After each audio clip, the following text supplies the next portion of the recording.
Ah. Oh, yeah, I forgot how bright this is. I forgot. Alright, let me see. I needed to remind myself of the controls once more before I jump right in the breach. Let's see. Yes. I remember nothing. It's just fun to be goofy.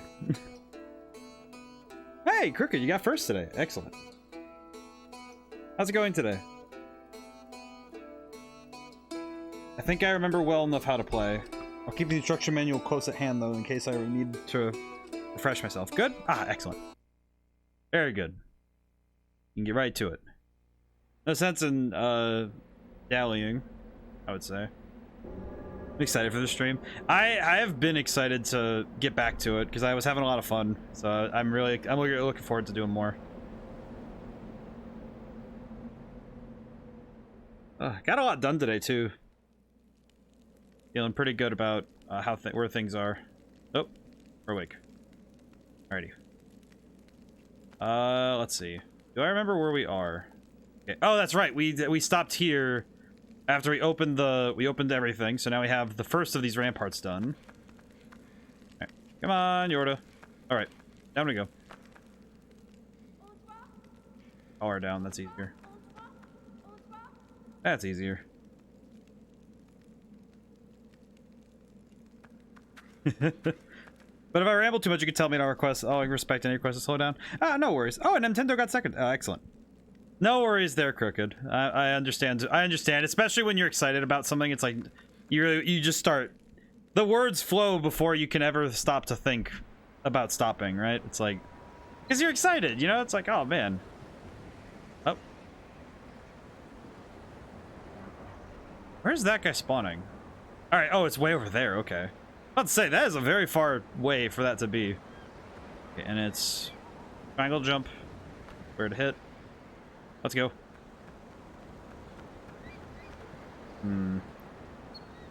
But it's reasonable though to be excitable when you're dealing with something that you really love. So I certainly understand. All right, they're not coming any closer, so I might as well just move. Oh, there they are. Want some more?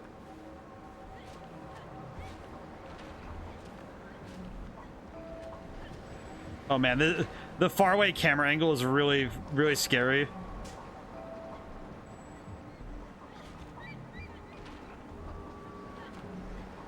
Trying to be really careful about hitting him properly. Yeah. Yeah, my combos are getting better. Hey, Echo, it's your boy. How's it going? It is your man's. How do you approach? Sword's more powerful than the stick, luckily. Yeah, I'm feeling it. That's only a couple hits per enemy, and I'm dealing with them. That is much faster. That is extremely quick. All right, let's see. Now, taking old video game logic, I should just have to go. I have to go to the other side. Is that traversable? I think so. You ready for the Greninja raids? About as ready as I can be, honestly. I need to work a little bit more on stuff so I can catch up. I'm moving quite slow. I've also been really busy this week. This week has been very weird.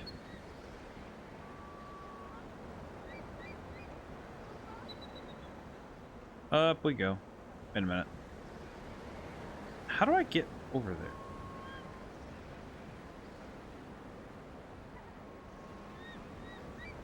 It's back this way? I'm gonna double check because I don't remember.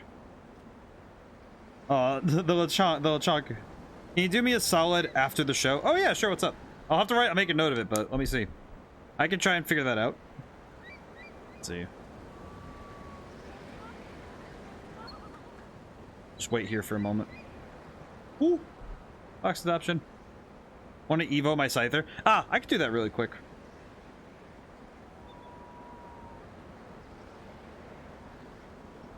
I could do that very quick. We'll do that over the Discord then, because that'll be a little bit quicker. Alright, Mtendo, well, you put down the fox adoption. What fox do you want? What would you want? What would you wish for me to draw down? Ooh. How do I get over?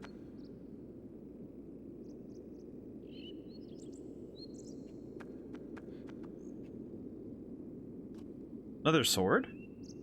Oh, I have choices. Yes. It is not just a, it is not just a, oh, I get a fox. It's, no, you get to, it's like as little or as much detail as you wish to throw down, for, like, what I draw. That's what I do. Yes. Yeah, it's something I'm sure some people, would be, I'm pretty sure it's something that not many people do, but it's like, yeah, no, it's, if somebody redeems for foxes, it's like, no, yeah, whatever, as much details as you can. Just remember that you gotta think about that. Yeah, no worries. You can send it to me over Discord as well. You might want to join the Discord server in that case, because it will be, let's see, so that wasn't the way.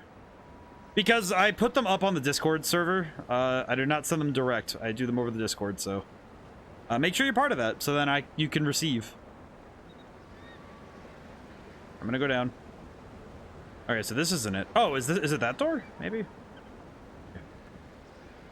Probably didn't need to climb that ladder, so I'll just. That's a little sad. Joined like a month ago. Ah, I see. So just let me know.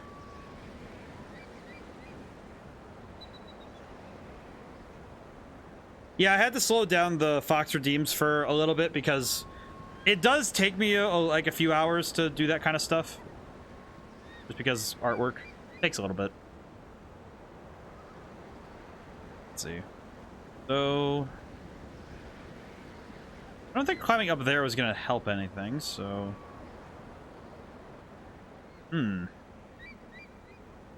okay. Oh, whoops. There we go. Alright, hopefully I'll be able to figure out where I'm going next. I think, now that I was able to open that, though, maybe, I don't know, maybe I can, well, this is definitely a shortcut, though. Shortcut, yes? Yes, this takes us back here, so we now have this shortcut open. Which I'm pretty sure was...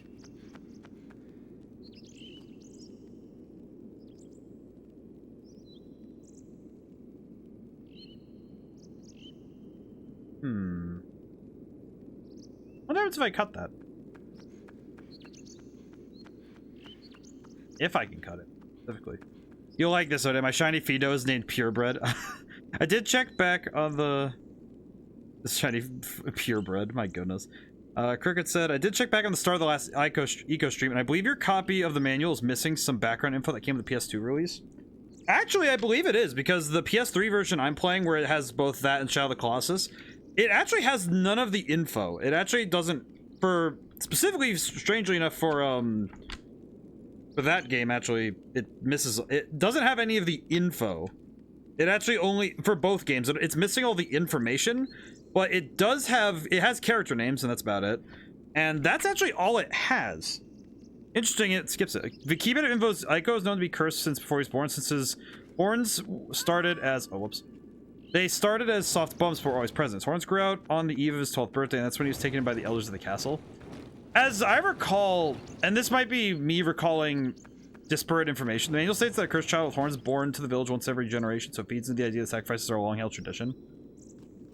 I do also, unless I'm... Oh, whoops. I think I recall that because of how Shadow of the Colossus is, I believe that the first horned child was Wander when he was reborn after merging with Dormir. Oh, that cut that. Okay, that actually did a thing? Question mark? What did that actually do? All I know is I cut that rope. Oh, now I can swing using it. Okay, that's actually super helpful. Sort of. Oh, there you are. Let's go.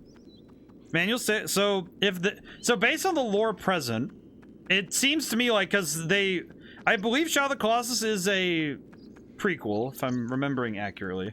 Also, how do I go down there again? Okay, I see. Go down there. So if we take both games into consideration, then I would. This is me just really. It's a lot of conjecture, honestly. Oh nope, those are demons. I'll see you later. I'm gonna leave. I'm just gonna go. It's fine. All right, so I need to go down. I need to remember how to get down. How do I get down? I need to remember. I need to remember the ancient ways of getting down with it. But so if we take the two games into consideration, then I would guess that Wander, and by extension I don't remember her name, but the lady who was sacrificed. Oh nope, this is backwards. This is purely backwards. I need to remember my space. I thought this was the prequel. I don't believe so, but that's only because of the fact that the horned child, the first one that we have witnessed in the games, this is the way I help believe, but Ueda usually lets people make their own conclusions, doesn't confirm in what way the worlds are connected. I think that I guess the problem is that there's more empirical evidence that Shadow of the Colossus would come first. But that's really the easy way, right? Honestly, it feels like that would be the easy way. Maybe once I see the end of this game, I'll come to a different conclusion, because the key is that it's definitely the order I played too, because Shadow of the Colossus shows us a horned child being born directly, like because of Dormir being put into human form. Basically, we have a human form of Dormir, or at the very least, it's Dormir and Wander being put together into one thing. But that's because of the order you play them. So maybe by taking the stories in a different order, you'll come to different conclusions. That seems to be what the game is really telling me. Okay, well there's enemies here, so I guess that means that I'm gonna take a wild guess and say that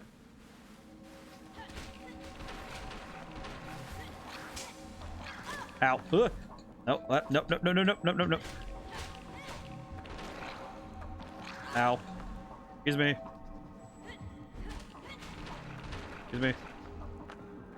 Oh my goodness, he went all the way down. Oh my goodness. Okay, I gotta run. I gotta go quick. Crap. I gotta go kinda safely because I don't want to die. Oh, yep, okay, that's the first time I failed that. Okay, you get turned to stone when you... Oh, you get turned to... Wait, you get turned to stone when you fail? Okay, that's a curious detail. Yep. That's a detail if I've died, it's because I fell most of the time, so seeing that is curious because I did... Huh. Interesting. Petrification. I love that, so mythical. Well, and it's fascinating because petrification is something that is usually reserved for, like... That's the kind of stuff that's like a divine kind of punishment, right? Like, oh yeah, get turned to stone, idiot. Just just zap someone for being impertinent. But that's interesting, though. I didn't realize that you get just like... The fact that it's not death, it's, oh yeah, we're gonna turn him to stone. That's also... It's also partially, I think, a form of censorship. Because it's kind of a weird thing to say, but... Essentially, like, if you have to come up with a fate worse than death, because you don't want your setting to be focused on, you know, people dying, using petrification's a good way to do that. Like, honestly, that's a pretty good way to make it so that your quote-unquote death is not death. Oh, I forgot to mention this last time, but there's a semi-official novelization of this game by Japanese author Miyuki Miyabe.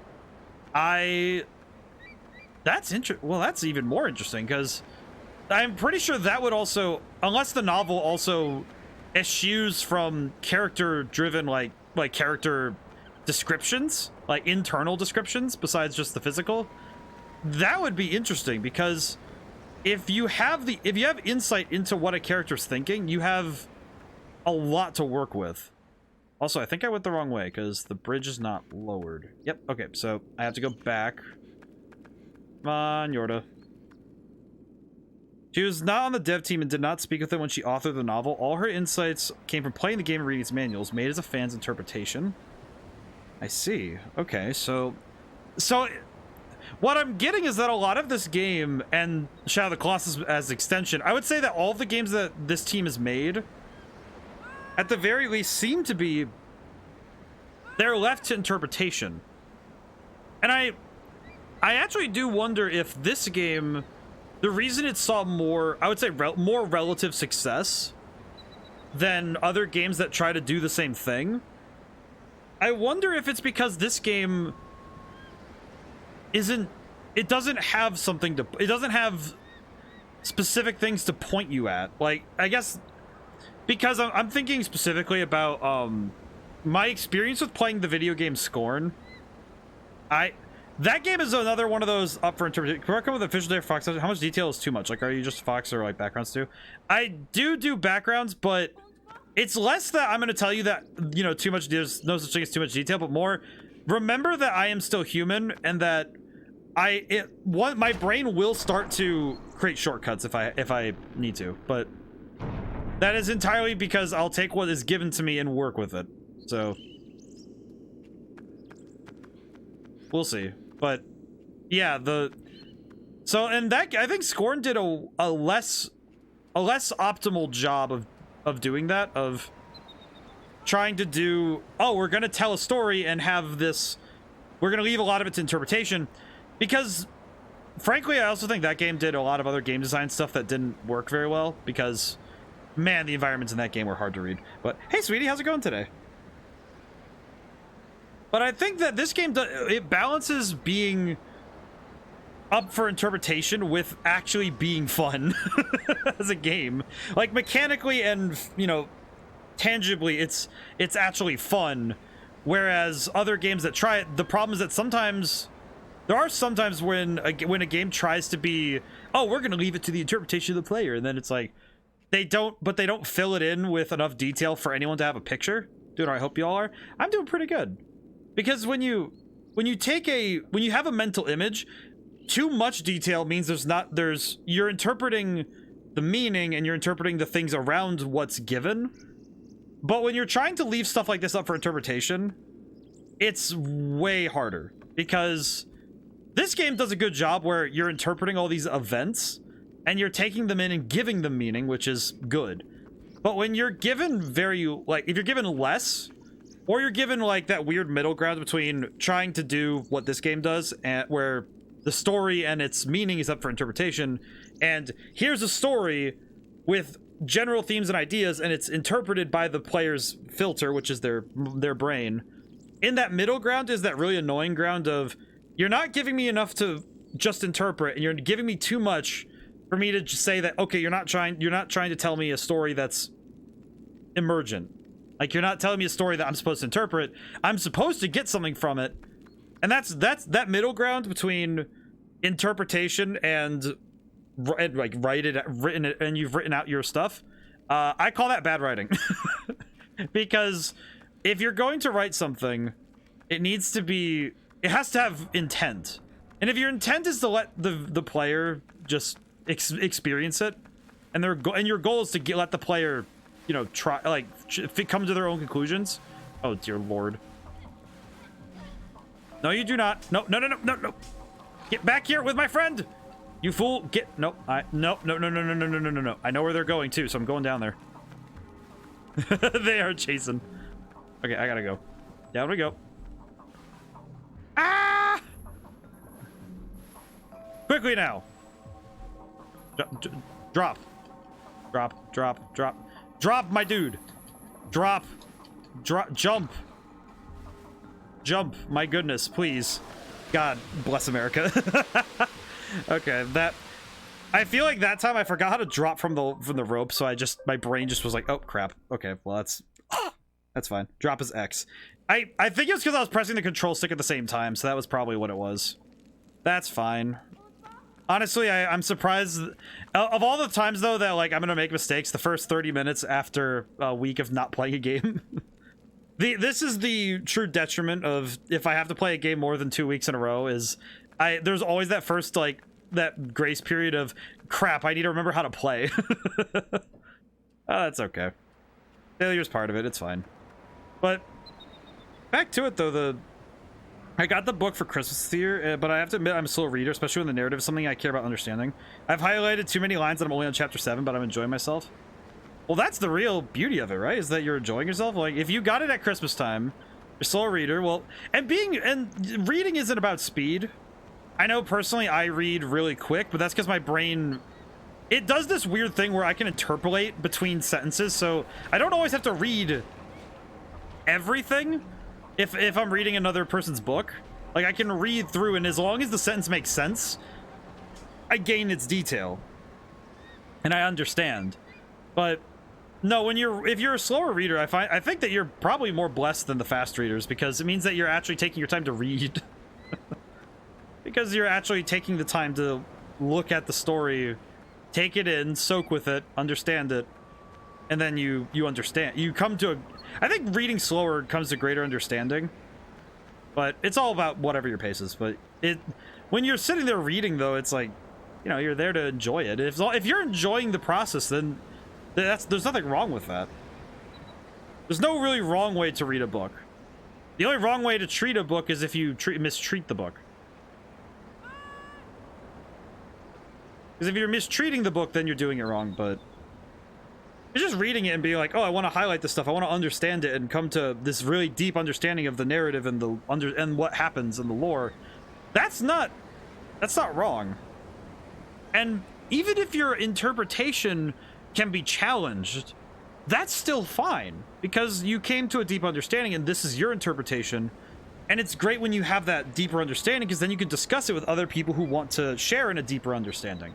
And sometimes when we play a game, you can have two people play the exact same game, and you'll find that they'll come to different interpretations to the same events. And it's entirely because, you know, personal experience will reflect on that.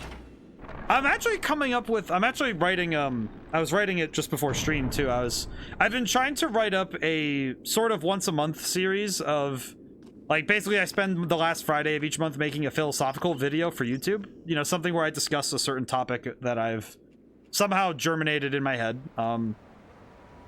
Tomorrow's is actually it's about what is a god.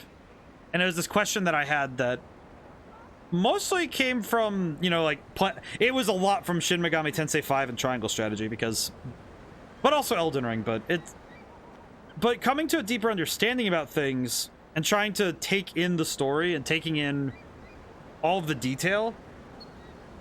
Even if you come against opposition where somebody says, no, that's not what happened, this is what happened, it's still fun to discuss it, because then you could say, well, here's why I believe this. And as long as you have a good opponent, you know, not an enemy, an opponent, just to debate against, I think that's good, because then the both of you, rather than where are you going? Yorda, come back. Yorda, no. Yorda, please, no, don't go back up.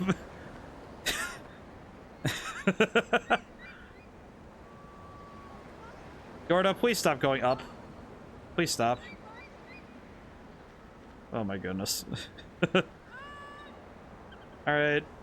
Thank you, Yorda.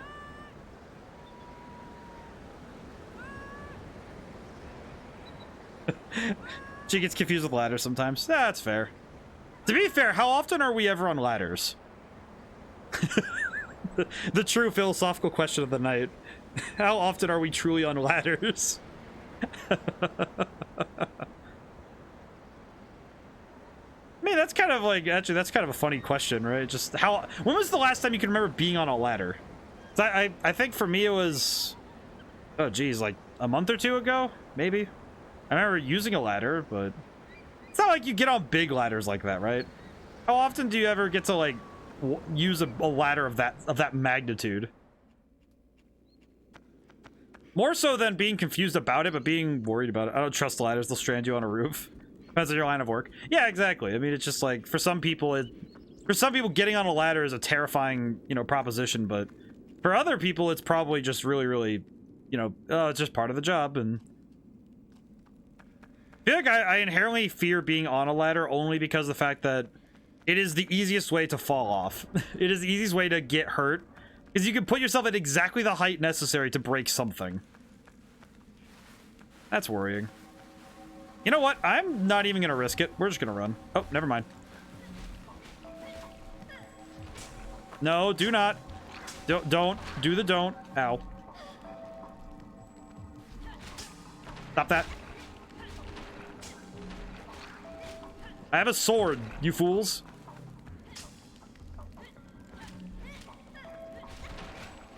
Whew, okay. Well, that worked out better this time, so let's get out of here before they come back. We haven't cut the rope yet. Oh, crap baskets, you're right.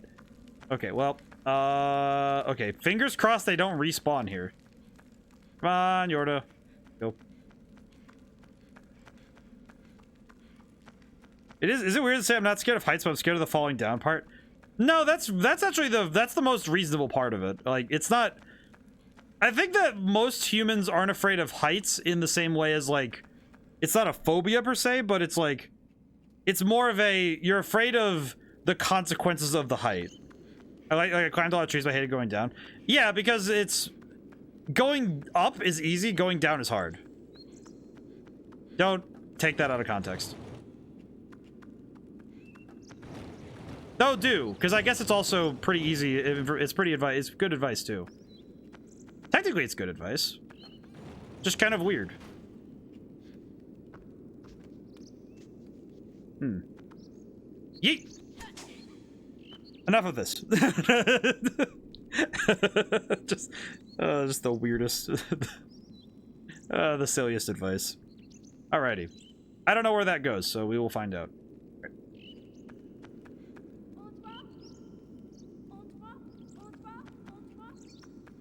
Trying to figure out what languages that sounds like, because the languages that they use in this game, I think it's the same language as I think it's the same one as the way that they talk in Shadow of the Colossus, but they respawned, didn't they? I can smell it. But yeah, I think that there's certain phobias we all have because it's one of those shared human reflexes. Kind of like being afraid of anything to do with, you know, anything going near your eyes, or I would also throw down the general shared fear of water with a lot of things in it that you can't see the bottom of. I think specifically water you can't see the bottom of, no matter how deep. Because it's like, you know, that implies dirtiness or some form of obscurity. Or like how 80% of kids are afraid of the dark. Stuff like that.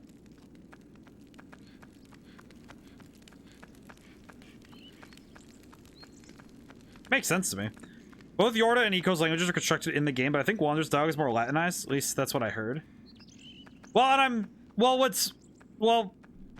what I mean is that even fictional languages have a basis in reality to some level. And even if it's based on an arbitrary set of rules, there is still a basis. So it makes me wonder if they look to any certain inspirations. Okay, Yorda, just stay here a moment. I'm gonna go check this out. Okay, how do I do this? There we go. Whee. The other causes is not my area of expertise, lol. Yes. But I did, when I played, I remember Wander's voice was, like, he clearly was speaking with rules. And even with this game, there are rules. And I think that they're probably more fleshed out in... Okay, this opens with her help, so this is not great to be here right now. But what I recognize is that probably what they did was expanded on the rules, because I know that Shadow of the Colossus came after this game. But from what I can see and what I understand... What am I looking at here? Okay, what did I do? Oh, there it is. Okay, I see. Ladder here. A ledge? I see. They must have expanded what the rules were of the language in Shadow of the Colossus, because that's what I think happened. How do I reach you? Let me try climbing the ladder more. Or the rope.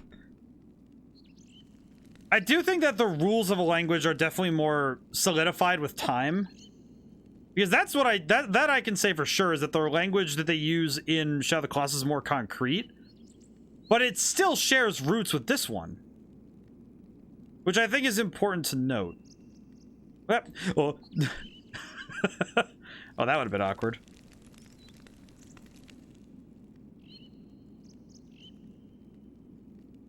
I also noticed that characters in this game have to finish their animations before you have input sometimes, so think about that sometimes. Heck. Okay, we're good. Cool. Let's see. Okay, there's a room. What's this?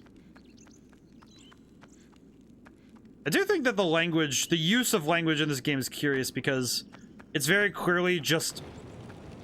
No, I'm not gonna say ornamental, but it's definitely less concrete. There's less rules, because we understand that whatever the heck Yorda's mom is saying, it's very clearly not of our tongue. And that's obvious. That's like, you know, painfully so. Oh, that way. Over here. Push the box out, though. Oh, that's right. That's not that far a drop.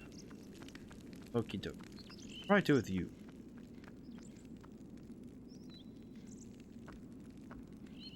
What is this box doing? What the box doing? Eh? Is it meant to be a means to reach the ladder? I don't think that's accurate. Heck. Nope, can't reach the ladder this way. I know Yorda is speaking Romaji, Japanese with the letters reversed. The speech isn't backwards, but she's saying each word's pronunciation, letters pronunciation in its reverse order. Oh, that's just clever. Okay, no, wait, that's just clever. That's such an easy way to do language. Especially in a language that's focused on their words being in that way. When subtitled, they remove some vowels to make it shorter. She still speaks the vowels. Hey. That's interesting. So when you take a look at that, it's oh, interesting. And also removing the vowels would remove some of the connotation, like, because you do create in Japanese, you create new words when you do that. You would end up creating new words by reversing all the kanji. So by taking out some of the vowels, you might end up turning it into its own language by removing the fact that it makes new words out of it. Because without the vowels, you end up with a lot of, you know, what would be considered nonsense, but if you're making a new language, it would work. Fascinating. That's some good world building. Also really good world building shorthand, because it means that you don't necessarily have to make... Oh, nope. Can't open that.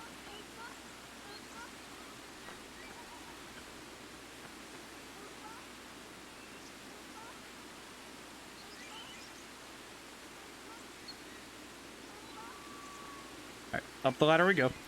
I PM'd you my Fox option ideas. Ah, very good, very good. I'll take a look.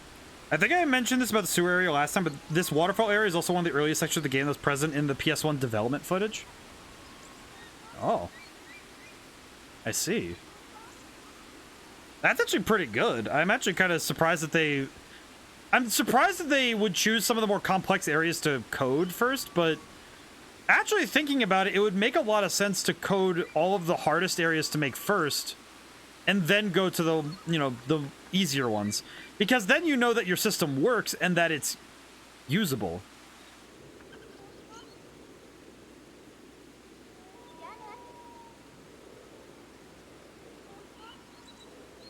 There we go, Yorda.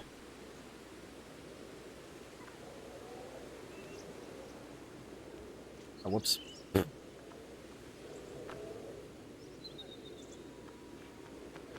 I will read it. I'll have to read it after stream. I have to read the Fox stuff. Let's see. Okay, time to jump. Wah! Okay. First spot, check over there. Oh, my boy. Hang on. I'll get my boy. You. My boy. Boy, engage. This game is very pretty, though. I think a lot of it comes from its usage of lighting and its usage of... It's a combination of lighting and aesthetic choices. I think it's also good that they were messing with... They were messing with style at this point that... Wait a minute. Wait a minute. Okay, I was curious if they modeled that or if they textured it. Because there are ways to do blemishes in stone using normal mapping. But I'm uncertain if... Does this game do normal mapping? Probably check really easily if I just adjust my angle.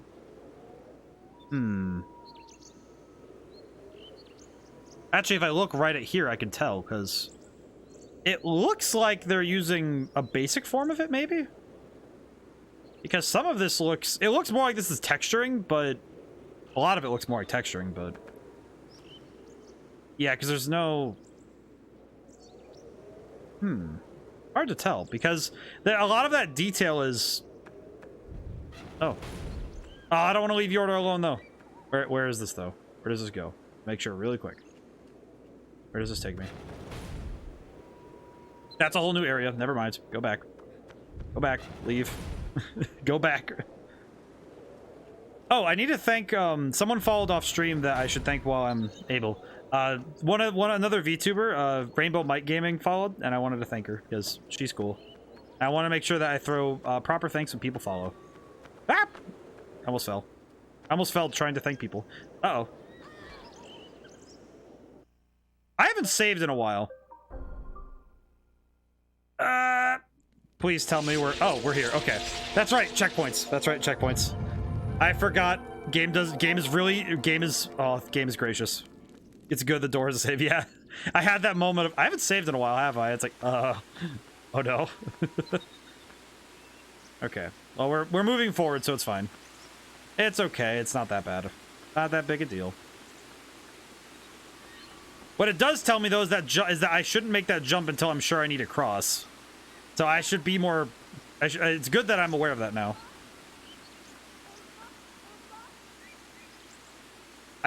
Gratefully now I'm aware that I need to check that stuff.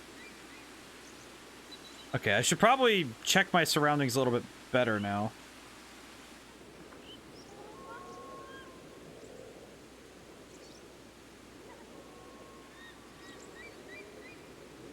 There we go. Okie dokie. Now, how about I actually take a look around my surroundings and figure out what we're dealing with? Platform and a wall over there. Any way I can get her across? Okay. Well, let me see. Can I go anywhere else if I go down? No, the camera's pretty adamant that I... Got any good updates on your game? I do. I could talk about that. I could talk about that really quick. I've got one area almost entirely finished. I just need to do the scripting for the story, because basically you have to write out a bunch of code type script to get to make story events. So that's almost done, which is really cool. Okay, so I cannot cross back from this point, so I got to figure out how to get back here rapidly. And from there, I've also gotten a lot of the weapons and armor put in the game, and a lot of things are set up. Most of it, that whole area is going to be playable soon, so I'm gonna send it to. I'm gonna do a lot of playtesting in the near future, so I can see how things are. I hope that it's working as intended, but we'll see. We'll see. How do I open you? Gates. Not that there's a ladder there, but... Go up the ladder. Ew. I don't want to leave Yorda alone too long, because I know that leaving her alone too long is just really dangerous, so I don't want to do that. Howdy, hey! Sky, how's it going? How's it going today? Ooh. Yeah. Up. Up. There we go. How's it going today, though? Ooh. Is that a jump I can make? Looks like a jump. Ooh. Oh, never mind. What? Yorda! Yorda, I'm coming! Hang on! Ah! Stressed MP3. How do I get back there, though? How do I do? Yeah, come on. Go fast. We gotta go fast. Left too long will result in gremlin. Yes. I have to get back to her, because now I'm like, oh, please no. Oh, there was a ladder right there, wasn't there?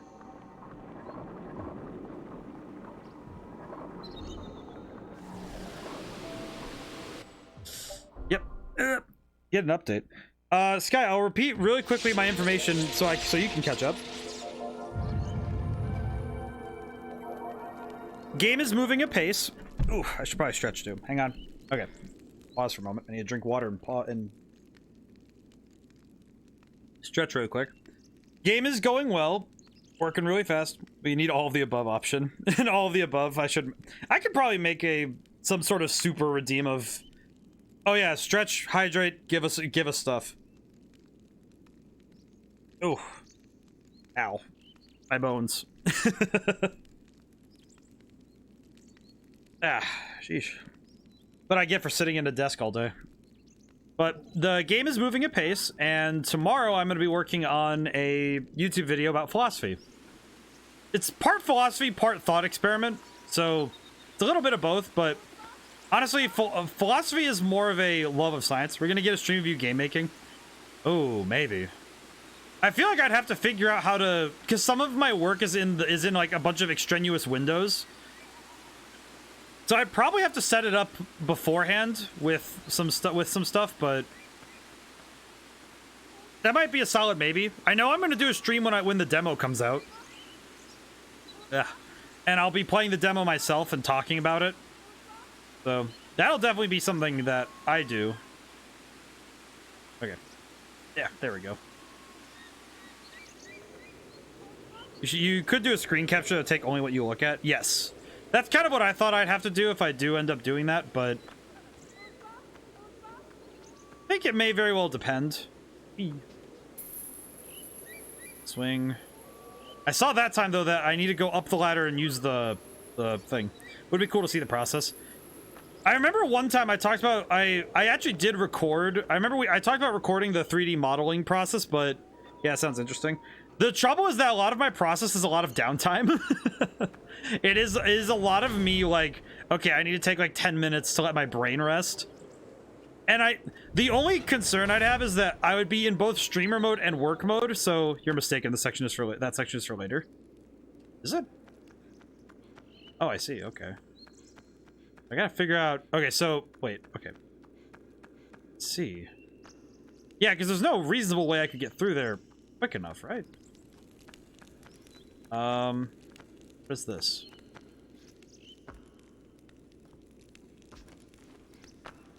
I don't know really what this is fun would watch either. Ah, fair enough. Yeah, maybe a video instead of a stream. Maybe I watch a lot of people model. Okay, so this is not. If this isn't what I need, what do I need to do? My brain is confusion. I'm gonna go back real quick and check on Yorda so she doesn't get taken on me again. The entirety of the area you're in should have Yorda with you. Oh, I see. Okay, so how do I get Yorda to follow me? She doesn't do chains. Okay. That is it. Oh. Oh. Yep, that's about as expected. Rope, ladder. I see. You know what? Points to me for rolling nat ones on perception. Of all the things it seems that I lack, I think it's I feel like this has happened more than once where I miss a detail that would definitely have helped me earlier. And by missing it, I end up causing myself a lot more problems than is necessary. That's pretty good though. Yeah, I think it would be, though it is fun to be able to chat while you work. Maybe I'll have to think about it. I think I might just need to put it up to like I feel like I would need to have like a, hey, how many people would show up for this kind of thing, you know, where it's like it's kind of like a, hey, how many would come by? 'Cause I feel like that would be something I have to plan ahead for, because that would also be a day of work that I'd have to think about, so that would be something I have to consider. But it is true though that the difference between how I work and how I stream there is a stark difference, and it's the amount of talking I usually do. Because I usually don't talk a whole lot because I'm usually, you know, a lot of internal monologue kind of thing. Which is very different. Well, at least you could do a time lapse if you record instead. You could have a poll on Twitter for a week or so, and you could set aside some simple game maker tasks you know you could do while working. Maybe. I think that would definitely be an easy one though. You could do a voiceover. I feel like doing edited videos is very tough for me just because I'm... Oh wait, no, wait, that's right. Ah, I see. I need to go back. I need to bring her back this way. I see. I see what I need to do now. I'm also realizing I probably could have left her here and that would have been much faster. Oh, hi.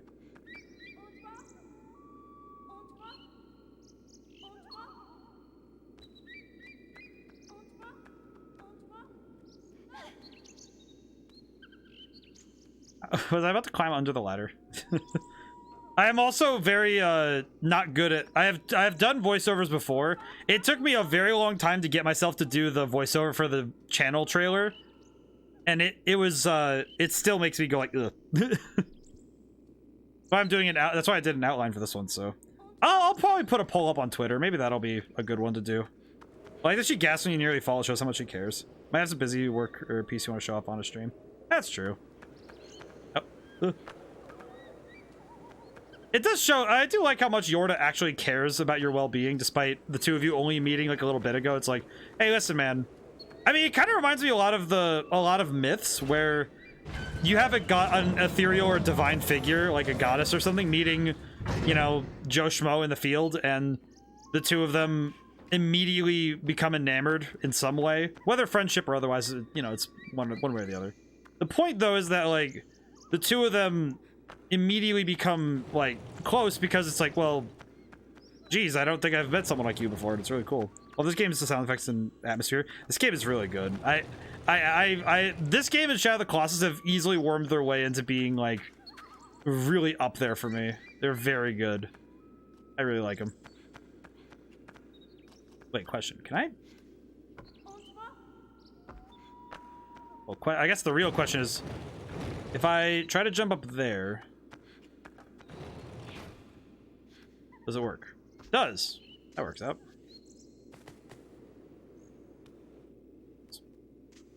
There we go. Shadow of the Colossus gets really boring though. Oh, hey, Mr. Blue Eyes. Honestly, how goes it? It's pretty good. Game's really good though. Textures are nice while not being graphic intense. I think this game does a really good job of knowing what it needs to do, and it pushes its limits without trying too much. Also, I'm gonna send my boy back. He needs to go sort. Excellent.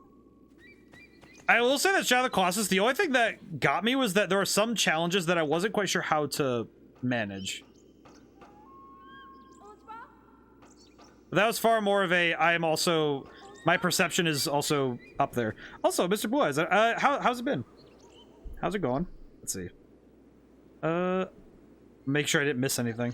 Game is really nice though. I love this game a lot. This game's real good. Alrighty. Here for now. I think also it does a good job of making the camera... the camera's not intrusive to play, which some games of this era were not very good at. Whoa. Mr. Blue Eyes. Oh, thank you so much for donating to the library. My goodness. Oh, very kind of you. Oh my goodness. Thank you. Oh, still get warmer in the cheeks every time someone tried to play the Guardian. Didn't like that at all. I've never owned a PS4, so I want to try it at some point because I want to at least play all three of the games. Shadow's more of a Zelda and creative appreciation game. I think Shadow of the Colossus, the thing that it did that was interesting to me, warm in the cheeks. Well, it's like, man, it's like somebody decided to like gift somebody a sub. That's amazing. Like, and I'm sitting here like, well, thank you so much for showing support in that manner. That's very kind of you. Like, man, it flusters me. Afraid you all are having a worse time with this game if I weren't here as guidance for the more obtuse puzzles, but some games are a communal experience. Also, thank you. Never heard the term though, Lamau. Never heard the term though. Ah, that's fair. Yeah, that's reasonable. Wait, Yorda, come back. We gotta go this way. Plot demands. Yeah, I'll never forget when I got my first sub. Yeah, and that feeling has not gone away. I will be real. The feeling of the warmth of it does not go away. I will say, Crooked. I don't think I would be like lost. Like I don't think I would have like, you know, I don't think I would have stopped playing, and I probably would have figured it out with time, but it would have definitely been a far longer process without the... It's specifically also the fact that your help doesn't negate the learning process, right? Where it's like, it's not... You're not giving me, like, just telling me exactly where to go, because that's not exactly what I'm asking. It's like, okay, well, I just need, like, a hint or something. And usually it's just that little bit of extra, like, that one piece that I didn't see that is really helpful. And that's the kind of the beautiful thing about streaming, is that you end up with the ability to have multiple eyes on the same problem, which is really helpful. Do you like the emotes, Crooked? Yeah, it's I did make them. I made the emotes. Some of them I made them quite a while ago now, but it was really nice as a process to make them. Ooh. Yeah, this game, I think this game is more, the reason I think it has less, it requires less to get more is because it's not inherently trying to do what other games have done. It's taking its own steps in a direction that other games at the point when it came out were not even trying. There are certain things that this game did that other games had not done. You know, like, it wasn't just the game is doing something unique. No, the game is doing something that has not been done yet. And it took creative risks and gambles because that was the style of the time, you know. It was the Wild West of games. We were still in the Wild West of 3D games and stuff, so we had a lot of games that were being made that, frankly, just were doing unique and interesting things because they had the ability to and they needed to. What is the objective of this?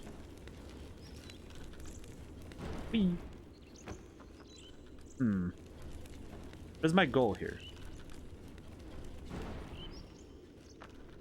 This just seems more fun than anything. Just wee. Okay, maybe it's this way.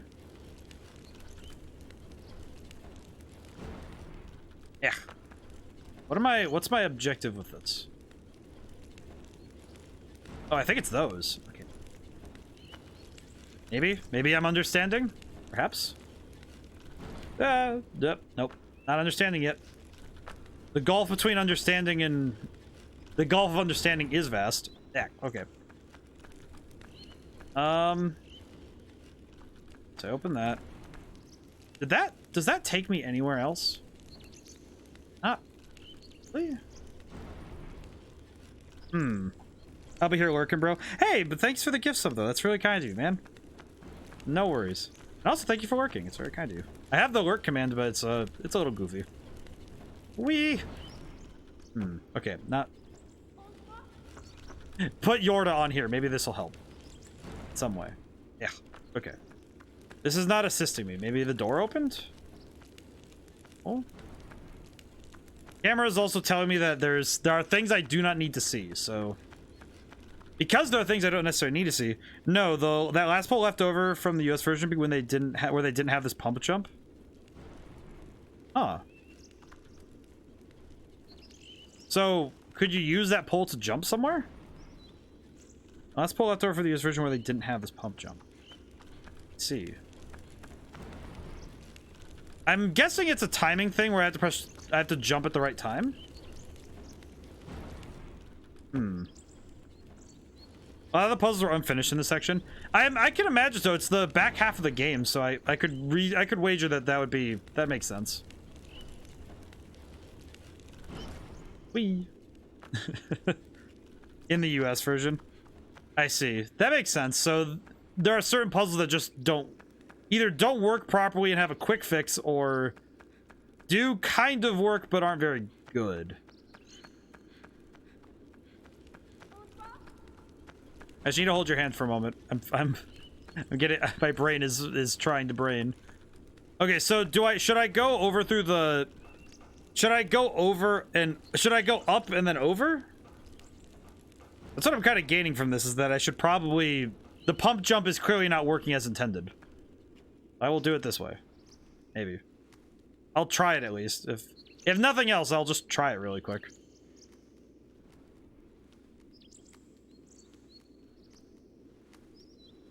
Kind of curious that they would have something like that, though.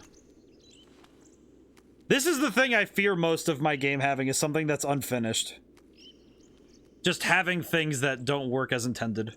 One pump jump. As the one pump jump. The singular jump. Fingers crossed that I can actually do that. We'll see. We'll see. The one pump jump is impressive, though. If a little confusing. Can I pull that again? Probably can't, but no sense of checking. Nope, cannot. Well, pump jump is working fine. It's just difficult. The bane of many beginning speedrunners. Ah, I see. It's a technique thing, isn't it? I see. Maybe. Okay. If the pump jump does work, then. Come on, Yorda. Okay, so how does the pump? Now, how does this pump jump work? How do you work?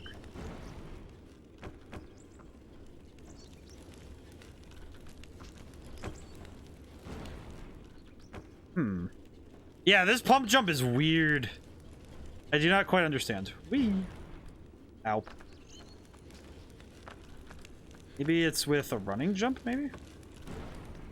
Nope, because all your momentum gets turned vertical. How do you function? How do you function, strange device? Yeah, I could see this being the halt of a speed run immediately. Yeah. They're not grabbing onto anything that way, so can't go towards the camera.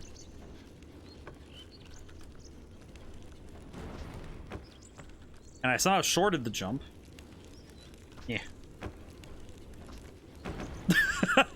What the heck? You can do some weird stuff with that one. Oh, sorry, Yorda. Whee! Okay, can I partake in the environment and figure out what I'm doing wrong here? How do you work? I don't think I'm understanding how this works. Thing does the thing. Yeah, no direction I can go works as intended.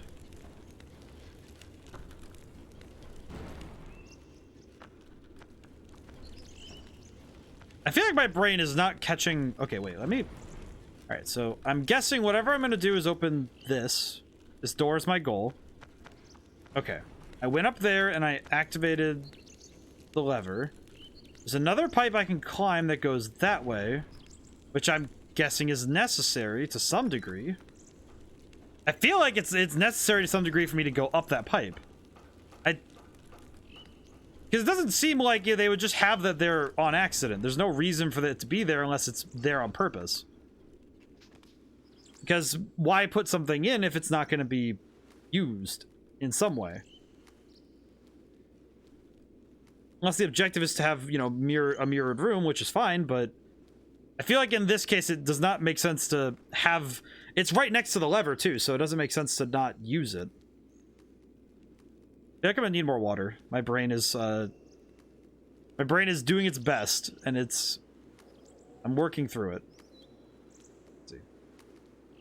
Down. I'll drink some water while I cross.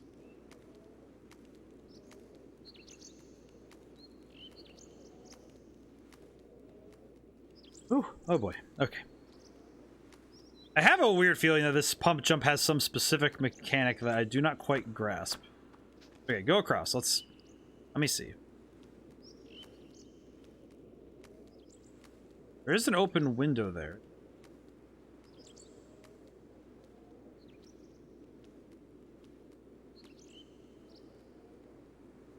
Can't swing though.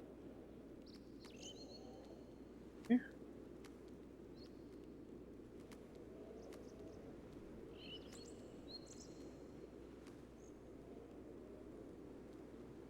Okay. How do you function?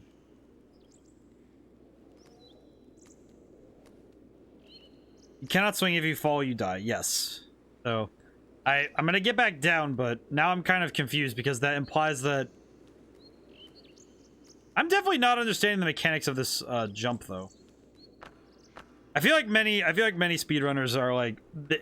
Many speedrunners come to this point and realize the magnitude of the task they're being asked, and it probably is a bit... It's probably very obvious once you see it, but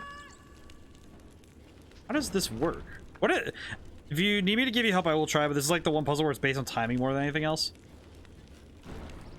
I feel like the trouble I'm having is I don't quite understand what the objective is, because I think it's those ledges up top, but I can't get the jump properly. If it is a jump puzzle, then Yeah, because I can't go... The trouble is I can't go any which way horizontally. It just stops me. I think I at least need to know where I'm going, because I'm definitely not understanding the method by which I'm supposed to...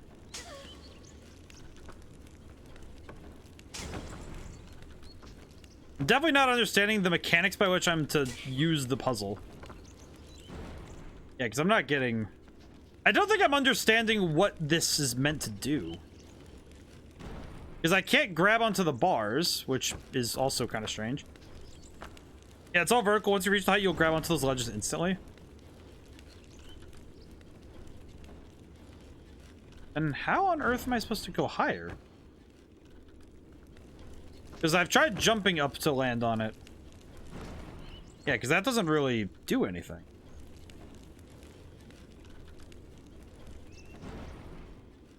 Sorry, Yorda. I'm trying my best here. I don't understand jump puzzles.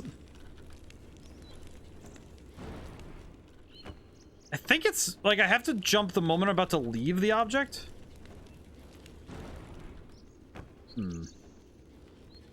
What a curious puzzle, though, to have suddenly in the middle of the game, though. Just an interesting puzzle, though, because none of the other ones are timing specific. At least not in the same way, right? Where there's clearly not some sort of... There's not a whole lot of timing-based puzzles in the game. Yeah, there's the combat stuff where if Yorda gets taken, you only have so much time to get her, but this one, it seems almost like it's weird how much this one requires timing. Why is she's checking her arm? Oh, I think that was what I was looking for. Something like that, maybe? I saw a difference there, so...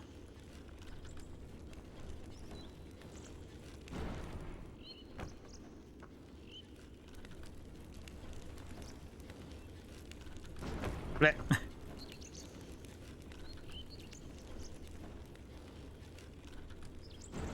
Nope. Ugh. Weird. So I know I'm supposed to go up, but... Whoa, what was that? What was even that one? I double jumped.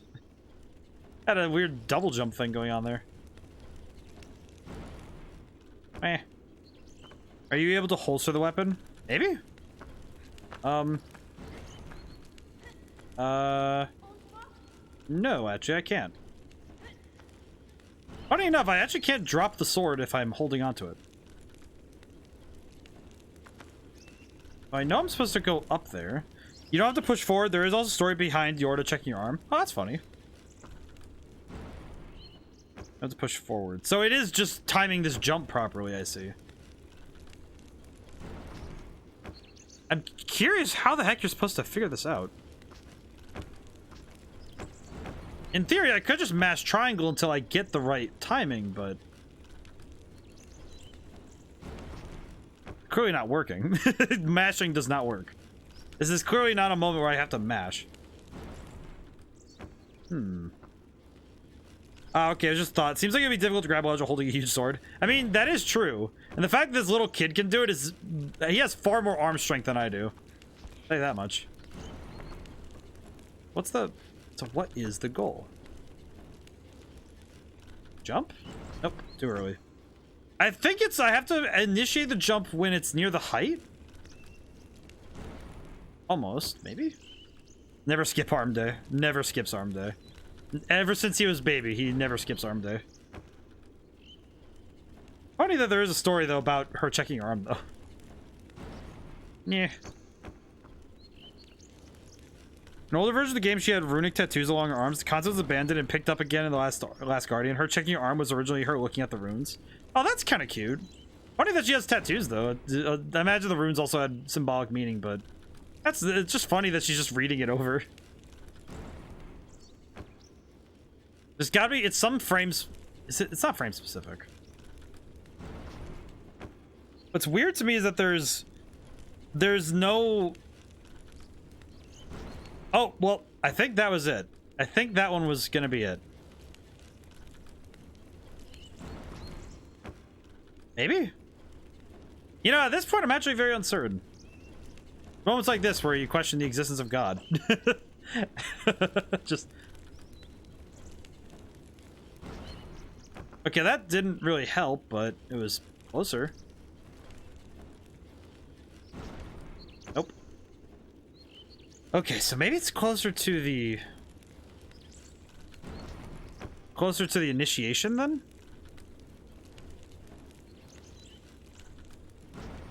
Okay, that was it, but I maybe just don't need to press anything? Maybe. These are the kind of puzzles that I think when you're a game developer, you know how they work, it's a lot easier to justify. But it's a lot harder when you're someone who's outside the game development process and you sit there saying, "Oh yeah, no, it has some weird idiosyncrasies with it." It's like, "Oh, well, I didn't see those. I was like when you understand very well how it works, of course it all makes sense. It always makes sense, but when you're uninitiated and unfamiliar, it can be very strange." Also not getting the timing right.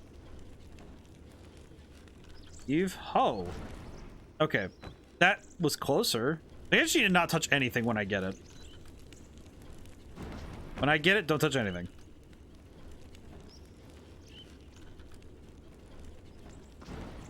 There we go. Okay, there we go. Excellent. There we go. It just took a bunch of tries, but that's fine. We got it, though. Now then, what do I do? Now what do I do? Oh, ladder. I see.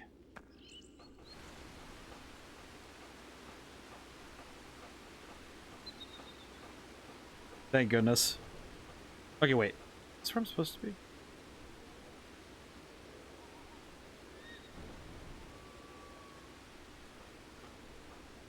Where does this go? Where does that take me? Okay, I'm going back up really quick to make sure. I am making absolutely sure I know where I'm going from now on. I'm making absolutely sure that I know where I am. Hang on. I'm making sure I didn't miss anything. Let me look. Let me look. Okay. Let me look. And there is nothing in here that I need. Yes? Yorda. Yes? Yes. Okay, good. Okay, just down the ladder. Got it. Down the ladder, go wherever it takes me. Got it. Okay, good. There's a way to open the door from the outside. Yes. Okay, got it. I am just gonna go now, because I do not wish to suffer such things anymore. I do not wish to suffer. Alright. And down we go. Oh, okay. Quickly, let's see. Door. Door is connected to... probably something over here? Ah! That was dangerous. That could have been really scary if I messed that up. Let's see. Oh. Ladder that's broken. Okay. That's interesting.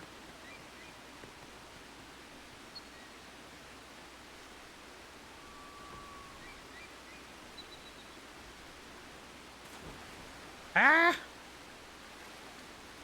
I see what I'm supposed to do, though. More timing puzzles, though, which is curious.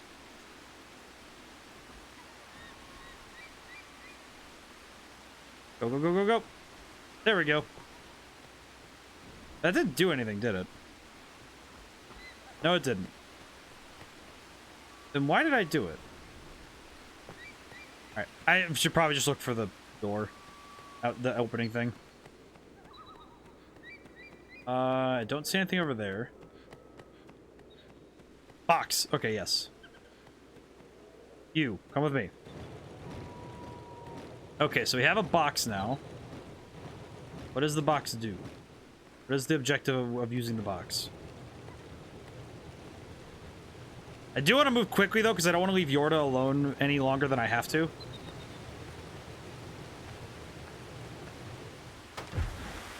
Oh. That's neat.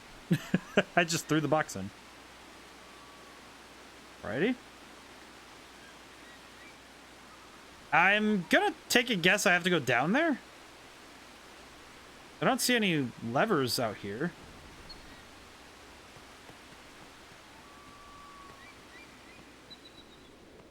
Oh, never mind. There's a lever right here. I am a fool. Good that I checked before I went. You're in a different load area there, so she's fine. Okay. Well, that's good at least. Also, Yorda, come with me. Okay, with that behind us, I'm excited to tell you something.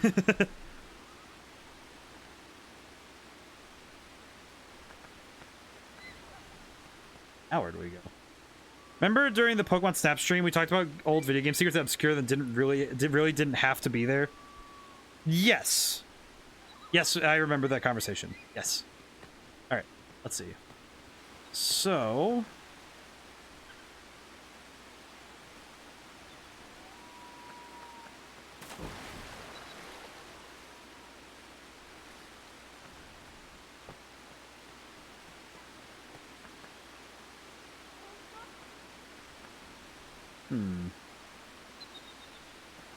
I do remember that, though. We talked about secrets and such that were... They're not necessarily required, it's just that it's really cool that they are there. Alright, so we got her outside. So one in this area, it's so convoluted you're gonna need some guidance, so I'll let you pick. Do you want direct instruction or hands-off approach till you ask for more info? Cryptic poem I wrote to give you hints for this? I think the cryptic poem sounds hilarious. I'm actually really curious about this.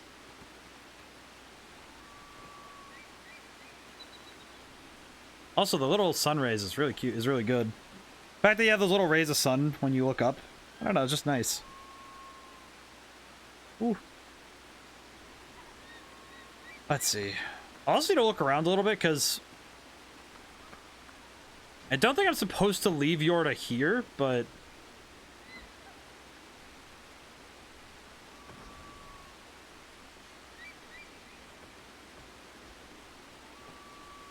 oh, that's the thing. That's what I need to do. It's the lever there. I see. I see the lever. Oof, Twitch did not format the line breaks. Let's see. Inside, there's a falsehood. Revolve it. Let's see. Outside, there's a falsehood. Revolve it. A push will do you good. At impasse, look to your guiding light. Chalice, basket, trophy, delight. Outside, you can find a key hidden among roots and greenery. Once found, we will play ball, a little seek, strike, rhinoceros, beetle. Did not format the line breaks because it's Twitch is very weird about line breaks. For some odd reason. I don't know why either. Okay, so inside revolve it. That, well, my jumps, if my jumps were better, I'd also be able to do this. Okay.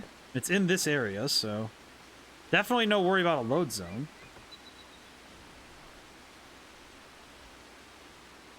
And for some reason that keeps stopping me from grabbing despite it being a thing.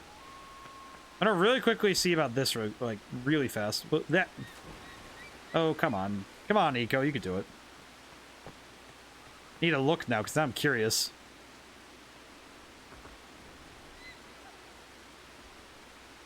Other weird thing I'm noticing is I'm jumping weird. But that might just be me being goofy about my jumping. I'll need to reread it again in a moment here, but let me...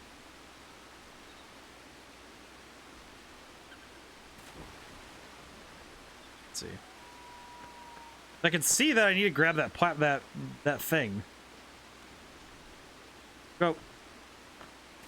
That was not good at all. Okay. This is not working. Why did...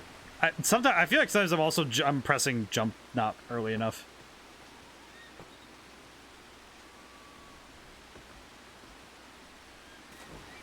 Out of hell of it. Okay. Yeah, come on. There we go. Okay. So let's see. Inside there's a falsehood. Revolve it. A push will do you good. At impasse, look to your guiding light.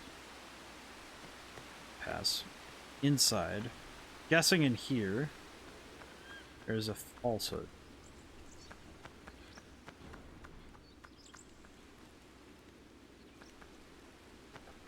What the? Wow. Huh. I'm actually not gonna lie, actually kind of surprised I was able to figure that out because I was like, wait a minute, that wall's colored different. Yorda, come with me. We're gonna go secret hunting. Come on. Okay, so revolve it. A push will do you good. Impasse look to your guiding light. Chalice, basket, trophy, delight. Also, very good poem writing, by the way. Let's see.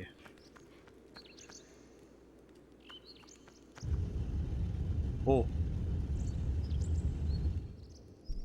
Guiding light. Chalice, basket, trophy, delight.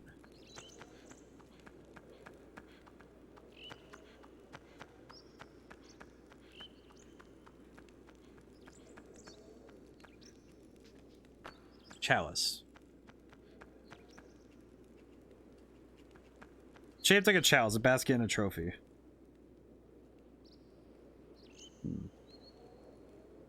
Find a key hidden. Let's see. Also revolve it. At impulse look your guiding light. Chalice, basket, trophy, delight outside. Among the shrubs and greenery. Alright, stay here, Yorda. I'll be right back.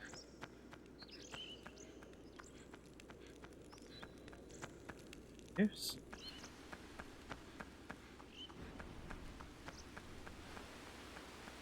Hidden outside. Key. Some kind. Probably in this corner if I had to guess. Hey. Oh. So, green and shrubbery among roots and greenery. That's what it was. Yeah.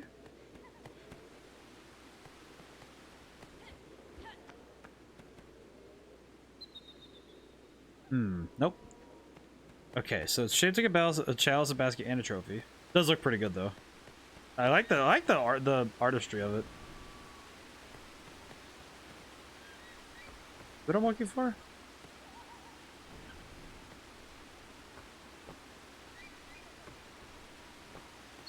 Root and that camera is really hard to focus when you do that. All right, let's see. Bird.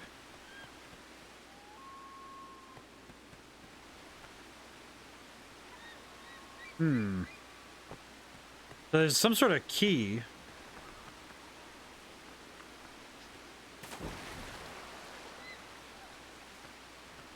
Check both sides, but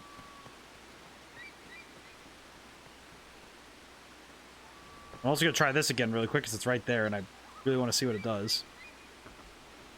Crap baskets. People definitely needed the Prima guide for this one.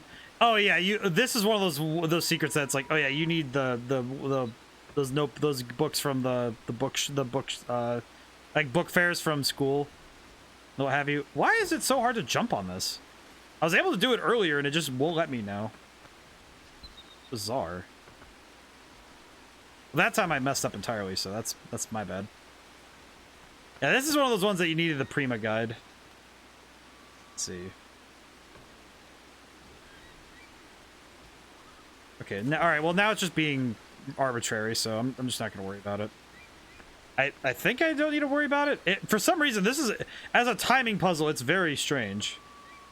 Yeah, I should just jump from this side. Oh, this side it always works, of course. And then I whiff that part. Wah. You know, it's like I can't. I feel like the key's gonna be the hardest part because nope, I fell in. Also because I don't know where the key is. I'm looking around to the green and shrubbery and I don't see anything that can be picked up, so if it's a key, then it has to be something that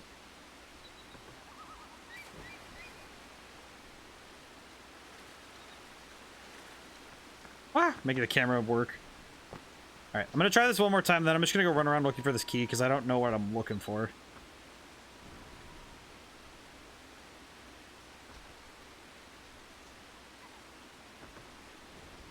Crap.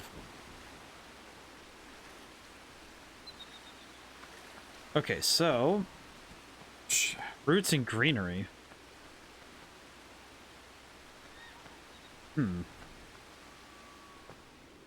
Roots and greenery. Once found, we play ball. Play ball. Little seek. We play ball. Little seek. Strike. Rhinoceros beetle.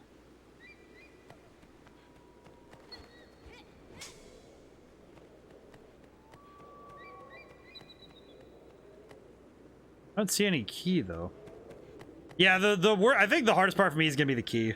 The rest of it, I think, like once I get the key, it'll be fine. But for some reason, finding this is for some reason really throwing me. I'm gonna go double check really quick that the chalice is still there.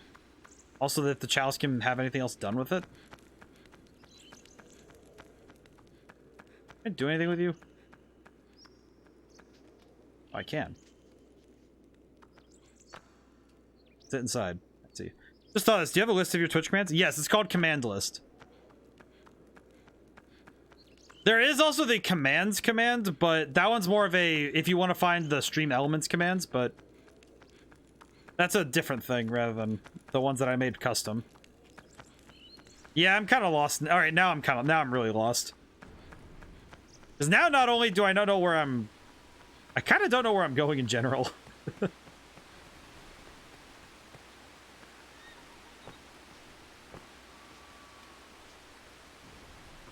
No, not commands list, just command list.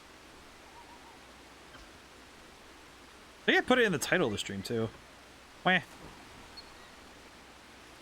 I know the whole point of the poem was to be cryptic, but I apologize for being abstract. Well, I mean, to be fair, it's not a very easy thing to do to write a poem to give the puzzle like a puzzle. You know what I mean?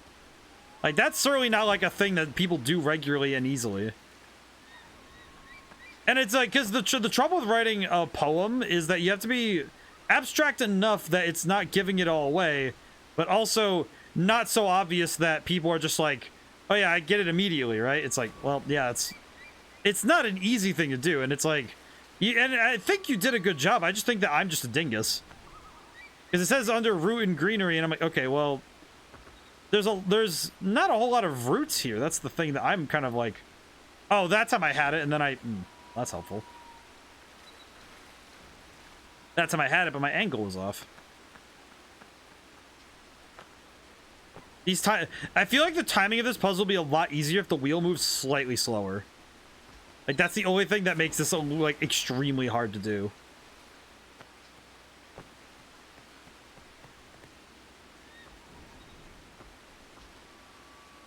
For some reason, my brain just does not comprehend the mechanics of this puzzle. Also, I'm not sure where else to look for roots and greenery. Man, I also keep messing up my jumps for some reason. Like, there's a specific part of jumping that for some reason just doesn't click in my head sometimes.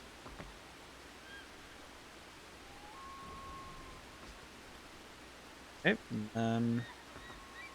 there we go.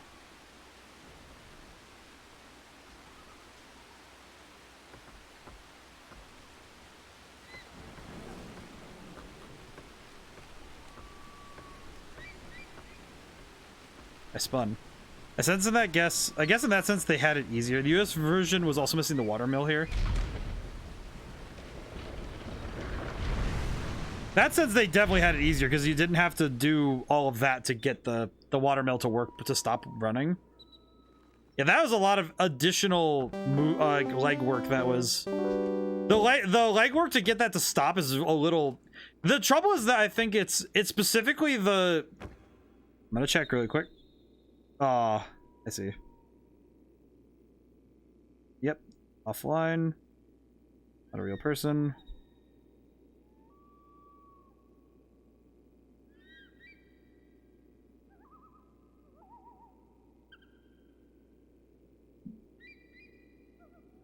But the, yeah, the way that I'm looking at this puzzle, though, is that if it was just a little bit slower, it would have been a little bit more manageable, but...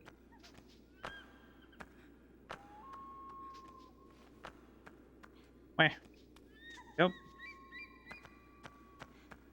I will say, I do not... Alright, so now that that's out of the way, I do want to try and figure this out, but I don't know where the key is. I think at this point, throw back to account H.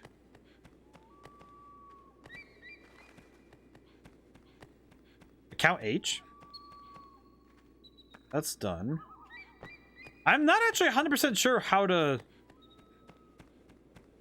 I'm actually a bit uncertain where to find this key. I feel like that's the only bit that I'm like stuck on, but that's just because... That is far more because I don't know this area well enough. Account age, remember. Oh yeah, account H. Oh yeah. Yeah, no, that's right. Let's see. But now I can cross between freely, so that's not horrible. Where's this key?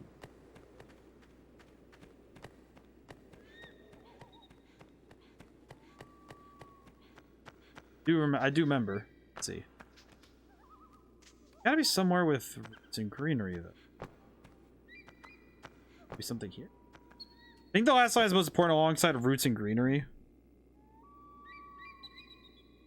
Let's see. Read it again. Must read once more. Let's see. Once found, we will play ball. Okay, so we play ball. So I need to find the play ball.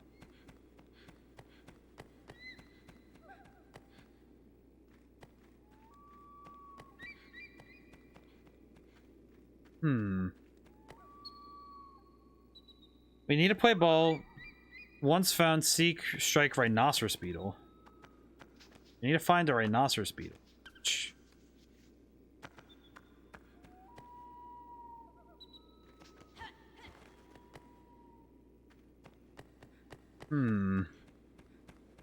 I'm kind of unsure.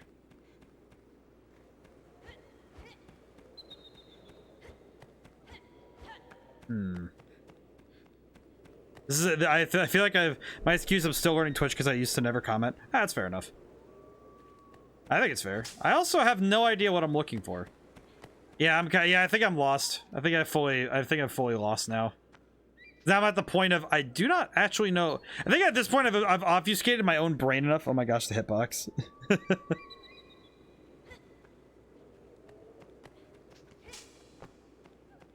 The hitbox?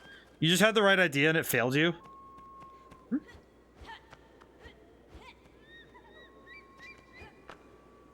One of these trees for sure. Oh. Hello. I know where this goes. Come with me, ball. We are going to the chalice. I'm going to throw this into there. I'm going to throw this in there. I'm going to get this in that chalice. You have no idea. Schmack. I have deduced the riddle. I have deduced the riddle of the Sphinx. Thankfully, I won't fulfill the other half of that prophecy. Now then. Check this out, Yorda. No, wait. Yeet. Crap. Now, how am I going to get you in there? No, I'm going to get this in there. I'm going to get this in there. Okay, can I jump and throw? No, I can only jump. Let's see. There's right now speed on the tree you hit. There's a discovery and that was a discovery the community made yesterday. Interesting. Yesterday? I almost had it too. Monster speed on the tree you hit. I need to look at that. I need to go back and look at the tree. One moment. Yeah. This is going to be my objective, is to do this. I'm going to get this ball in there. Hang on. Yeah. Crap. That was right angle, wrong direction. Only yesterday now. Only yesterday. I gotta look at that again. I'm gonna go look again really quick. God bless America. Ball. Back here. Yeah, yesterday. It's just texture that doesn't move as soon as you zoom in. He's clearly there. All right, I'm gonna look really quick. Hang on. I just need to. I want this ball in there. Ball in there. Yeah. Oh, please. On the Saints. All right, let me look. I'll go look once I get this ball in this hole, because that is my firm objective. Now, okay, now that's just immature.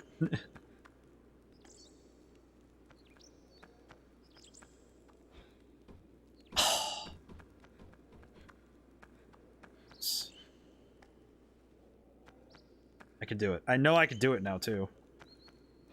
The worst, fuck it, we ball. I will say, I feel like at this point, if there's anything that a game can do to lock me in a place, is just give me something mildly entertaining that you're like, oh yeah, this goal, it's very hard to do, but you can do it. It's like, it's possible. I have a chance, therefore I can do it, so I should be able to. Yes! I did it. Oh. The heck is that? This is the Spiked Club, aka the Mace. It's functionally the most powerful weapon we could have right now. Why does it appear that way? No one is really sure. Are you telling me I appeased the god? I appeased the like the mighty gods, and they just gave me a mace?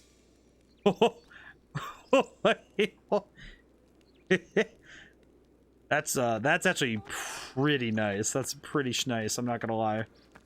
Speedrun world record holder Sancho Panda had a joke that's a reference to Star Wars: The Phantom Menace because the mace came out of the window. That's a good word pun. If I had to guess, you know what's really funny is I feel like this is just one of those things that, okay, let's see.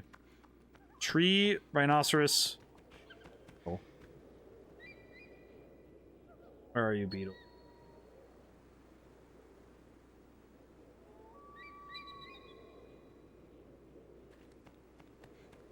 Where is this rhinoceros beetle? I feel like that that's pretty good. I feel like similarly the way that I would see it, like just the way that I view it. One of the things that I think a lot of video games of this era did, and it's something that a lot of video games still do, like they still did up to a certain point, was lock really powerful things behind really stupid memes. Heck, I'm even guilty of this. There are a bunch of weapons in my game that are very specifically drop weapons because I thought that it'd be funny if randomly players would just end up getting like really powerful weapons that they use for a long period of time from just sheer dumb luck. And also just because they knew about certain things in the game. And by allowing players to use foreknowledge and also just experimentation, it allows players to find things like this, just arbitrary weird secrets. Heck, there's a bunch of those in my game. Like it just, but it's fun. Yeah, he's in view. He just looks like a dark spot. He's got distinct horn in the legs.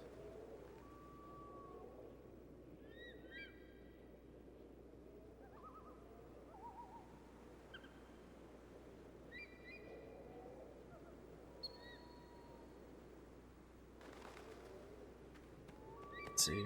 How close is he to the ground? He's closer to the ground than I think.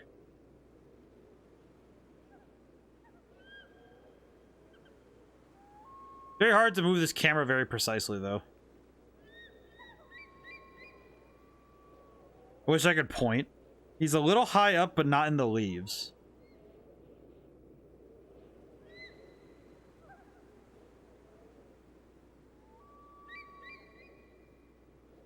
Let's see.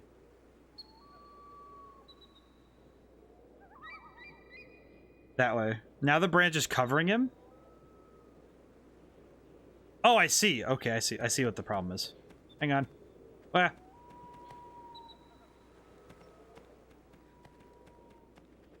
Come on, camera, cooperate with me. Moment more.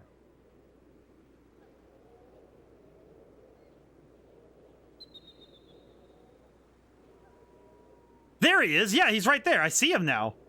He's that dark spot right there. I see him. I can see him now. He's that little dark spot, like... I'm gonna try and get him dead center. Yeah, there we go. Dead center of the screen. Look. There he is. That's a really funny little secret. Just a rhinoceros beetle in the texture of the tree. It's really cool. Yeah, you can. Yeah, you can see him if you're looking really closely at this view, but that's fascinating. Also, just funny how like he's so in sight, but if you're running right by, yeah, you're not gonna see him. Like, all right, let me take the tree off screen and then bring it back. All right, now really quickly, try to find him with your eyes. See? It's no wonder we found him yesterday. Precisely. That's a really interesting, like, it's just this fun little, like, it's a tiny little Easter egg. It's literally a tiny little Easter egg. This little thing that you wouldn't notice if you weren't looking.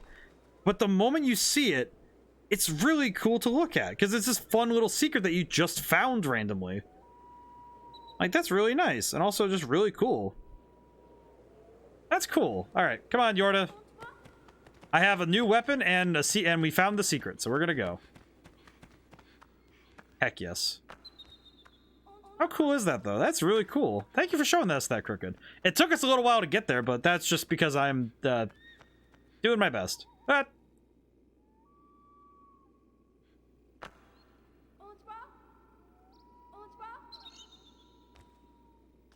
let's go. I got an achievement? Okay, really quick, can I view my trophies list? The mace does double the damage of the sword. It will be well worth it. I can already tell. I view my trophies. There it is. I just wanted to view what I got because it doesn't actually show me what I get, so I have no idea. Rescue Yorda. Open East Gate. Spiked Club. Acquire Spiked Club. That's cool. The fact that they actually have a thing for it too is just also interesting.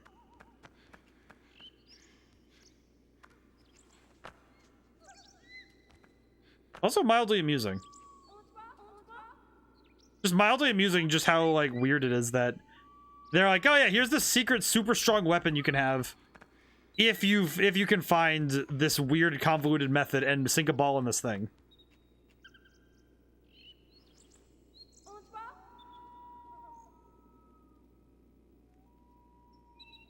There we go. Now we can save. Double the damage of the sword, though. That's... So double the damage of the sword. The sword already was knocking people out in 4 hits. So that means that it'll only take 2 hits from the mace in order to deal with any enemy. Which is insanely good. I mean, any damage upgrade at this point is insanely good. So that's really cool. Down we go.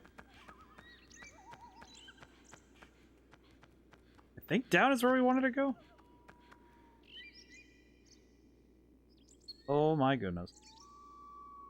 Box. Sort of? I'll go off this chain and see what's up. The game doesn't measure HP and hits and shadow points can vary, but yeah, 2 hits for most.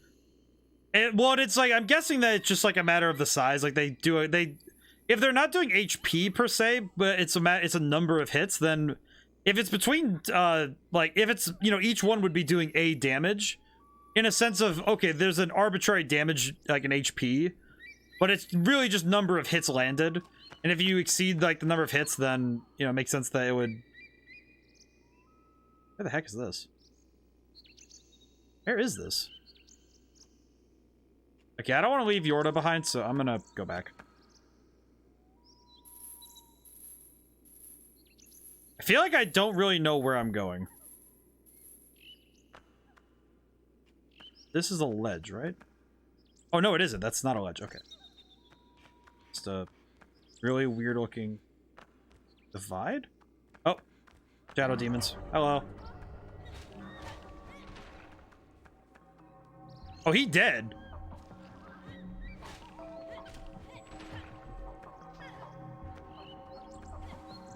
No, come back here, you.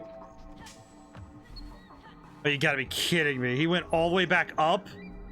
Oh my goodness. You gotta be kidding me. Coming up there, you fool. Your days are numbered. Go up the stairs. Go up the stairs.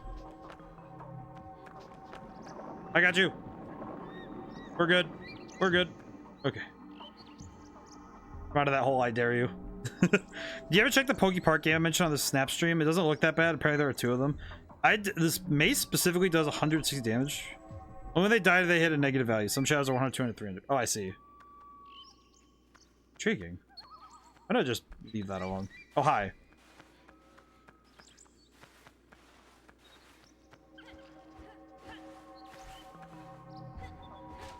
Yeah, fly away from me now, fool.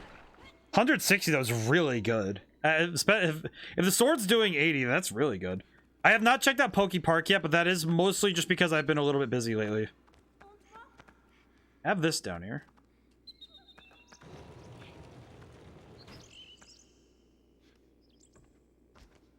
Oh, I see. Doors. I need to check that out soon. Check out the reflections of the ground here. Ooh. Reflections, you say? Hey, look. What the heck?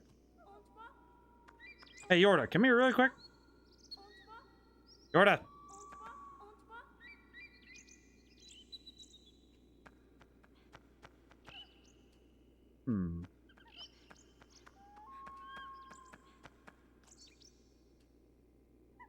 Interesting they don't reflect him, though. Curious. Yorda, can you come here really quick? Come here.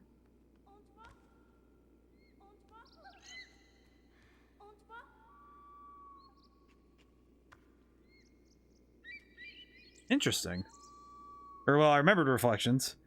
Well, no, what's really cool to me is that so, well, Crooked, that's what's funny here is that in case you want more Pokemon game streams today. Very good. I was thinking of the ripples. Well, what's funny is I'm looking at it and it's like, well, you wouldn't if I wasn't looking so closely for a reflection of the characters. If I wasn't, because I wasn't noticing that. I was just like, oh, it looks really pretty. But that's the beautiful thing, right? They aren't trying to sell you with everything. It wasn't the ripples were what were the effect that sell the movement, not necessarily the reflections, which is really pretty. It's also a really sneaky trick because it lets you do so without necessarily having to do all the reflections. That's really cool though. That's a really neat effect too. Like both the water effect is really pretty, but also the way that they do that as a way to mask other things that aren't like possible at this point. That's really cool. Also, they are reflecting things, but they're reflecting only the scene as we can see it, as it was baked in. Because it's reflecting the walls around us, but not necessarily that, which is still really cool. And a very easy way to do that. Very easy way to do, let's see, where am I going? This turns into a whole-on river here, so... Whoa. What an interesting looking stream.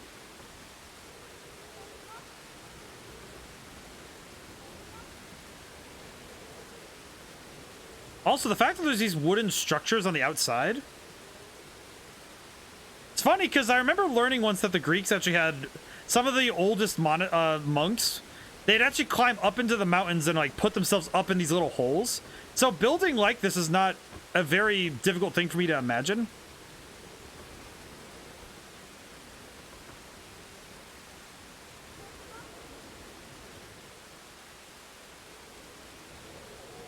I got you, Yorda. This game is very pretty, though. It's got a lot of interesting stuff going on, and it's really well done. Still, even now, my brain is still just like, oh, this is fantastic. I think the only thing that makes my brain, I think it just causes my brain to unfocus a tiny bit is whenever it does it's a little bit blurry at the edge, but I think that's just mostly how I'm recording it, well, streaming it, but you know what I mean. Basically, the way that it's going through the HD converter, I think it's causing some of that blurriness to be visible in a way that's not 100% it's the game's fault at all. It's just mostly how I'm playing the game. Oh. Down we go. I'll drink some more water. Oh, speaking of streams, I know next week I'll be not next week, but like this Sunday, I'm going to be playing GoldenEye because I forgot that it was coming out on the Switch and the Xbox, and I'm going to be playing it on the Switch, but regardless, I was kind of thinking I wanted to play it because as a kid, I never got to. Rightfully so. My mom looked at that game when I was like, 4 or something and said, because my cousins were playing on their N64, and I just said, and she said, yeah, you're not going to play that. I'm like, hey, fair enough. Definitely not a game that I would say is good for children, so that makes sense to me.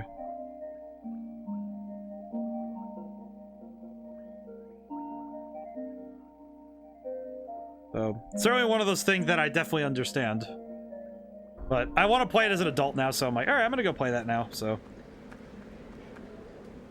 I was thinking about doing Star Fox, and I wanted to, but I think that one can wait for another week. Also, because GoldenEye is going to be topical. I think the game takes a lot of aesthetic inspiration from Hayao Miyazaki, specifically his non-Ghibli film, Lupin the Third, Castle of Cagliostro. I think that film was really important for a lot of people. I had to think about it. Well, that was weird. I climb this pipe? Yeah.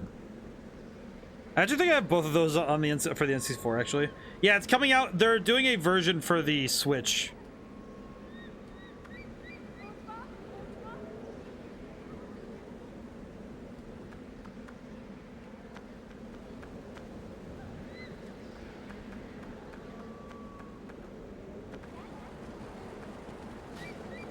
Let's see, what am I looking at here?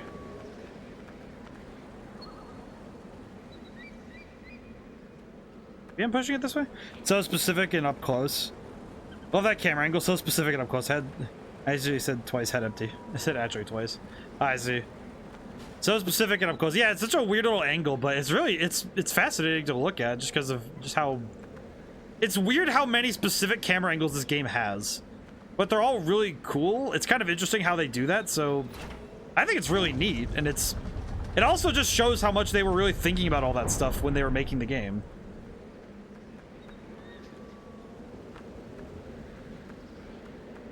And I think that's really cool. There we go. So specific and up close, though. Oh, well, there's the enemy. Hello.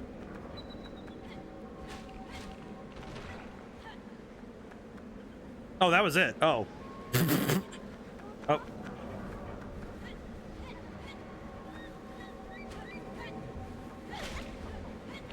Man, that hits like a truck, though. My goodness. It's the funny little angle, too. Just the... Hey. Just, hey, how's it going? Where's the enemy? I want to hit him.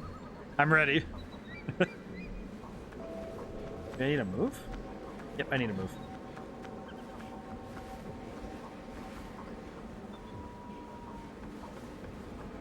Oh, my good man, I am not dealing with you. Hello. Oh, I went into the loading area. Whoops. Kind of exited. I just kind of left them alone. All right, well, time to leave. We can just go. It's not like I get anything for knocking him out. It's not like Persona where I'm viciously fighting enemies for the sake of my own growth and my own power. At this point, it's just like, no, I just want them to stop, to leave me alone. It's fine if I don't get them all. Oh, that's a pretty shot. That was a pretty shot. It's the camera work is something that 3D games are still figuring out, and I think like a lot of games nowadays have gotten really good at that. Both enemies are called shadows. You are right. They are both called shadows. As much as I want to say they're demons, but they are shadows in Persona. I feel like me playing Shin Megami Tensei messed me up for that for the rest of time. Like, it is almost impossible for me to look at that. Just check. The other Star Fox 64 and Golden. Gotta play those two. I know I really want to play GoldenEye, and it's coming out on the Switch, and I got the N64 expansion for the Switch, so... At this point, I just gotta play. I gotta play everything on there at some point. Oh, Yorda actually moves out of the way. That's really nice. I like that, though. It's really cool when you have the cartridges, though. It's better to play physical, but... When you don't have the option, it's nice to have the digital, like some digital variant. I will say, guys, the way that some enemies are referred to as shadows. Oh, yeah, there's leverage.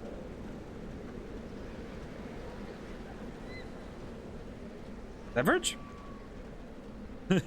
I guess this is leverage, but fascinating how long this is gonna go. Or move to the edge. What? Oh.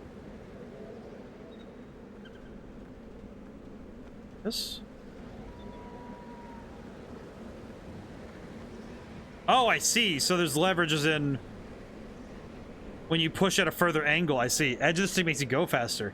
Ah! What a weird and specific thing to program in. The fact that they program in... Yep. The fact they program in physics-based movement in a way that's really, really natural is so funny. Because that's something that nobody would think about. That is not something even I was considering. Just like, oh yeah, leverage, right? Because most games, they don't make you think about leverage. They just make you go, oh yeah, push the thing, go up, and go up. It's like, oh, okay. My goodness. That is so good. That's such a fun detail. Also, Donkey Kong 64, I should play the N64 more. I think the N64 is a console that I sleep on a little bit, but I think it's just because there are some games on there that I absolutely need to play more of. Specifically, I need to finish the games. Not necessarily that I need to play more of them, but I need to finish them. Case in point, Majora's Mask, because I had a copy of this like collector's game where it has like, they do have a lot of good games. Well, it's like I had a copy of this game where it said, oh yeah, you have Zelda 1, Zelda 2, Majora's Mask, and Ocarina of Time. And I kept trying to play Majora's Mask, And I kept never getting further than just running around the place having a good time. I never got further than that, and it's probably the most painful thing, because I never actually got to finish the game. I feel like that's the best thing about streaming, is that I've been just finishing games that I want to finish. Regardless of what it takes, just, alright, I'm gonna finish these games now, because I'm tired of having so many games in my back catalog that I've never actually finished. Huh.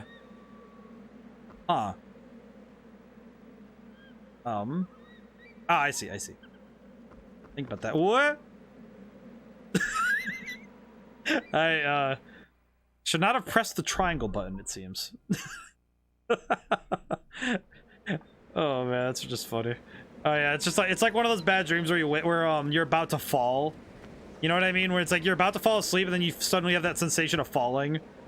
It's like that when you're dreaming. That's what that was. Come on, Yorda, we can do it. Whee. Thank you. It's good to save often in this area. When you make progress, you can fall in a lot of places here. That, you know, that makes a lot of sense. Hey, Nahamaha, how's it going today? How's it going? But yeah, I have a lot of games in my back catalog, and I absolutely need to play all of them over time. But I do think it's funny because I've also built in a system where I will infinitely expand my catalog outwards.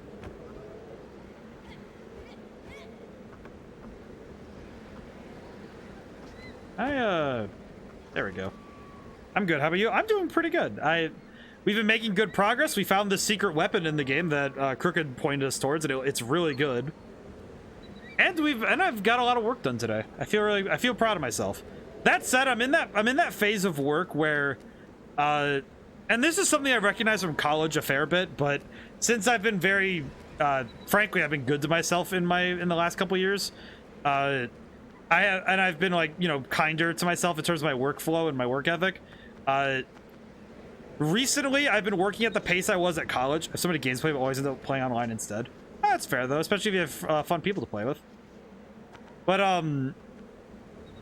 the trouble is that I recognize it now because I have weird pains I can't explain. My back and neck are like, ugh.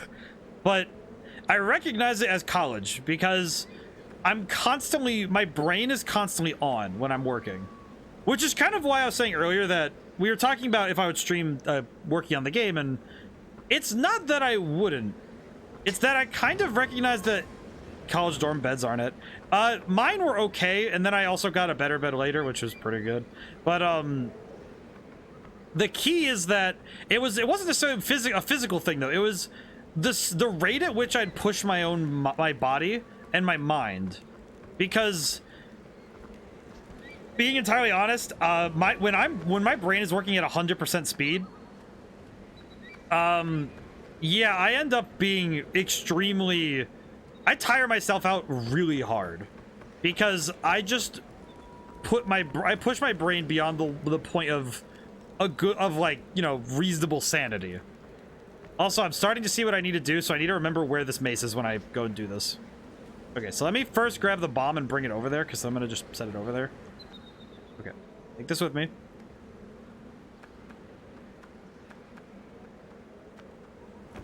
Ready? But yeah, I've been every day this week from work, I have routinely felt the eldritch pain of, yeah, you did everything your brain is capable of today, so you should probably be good to yourself. And that's kind of what happens to me, is that I get to this point of, yeah, you're done. Your body is saying you might want to slow down.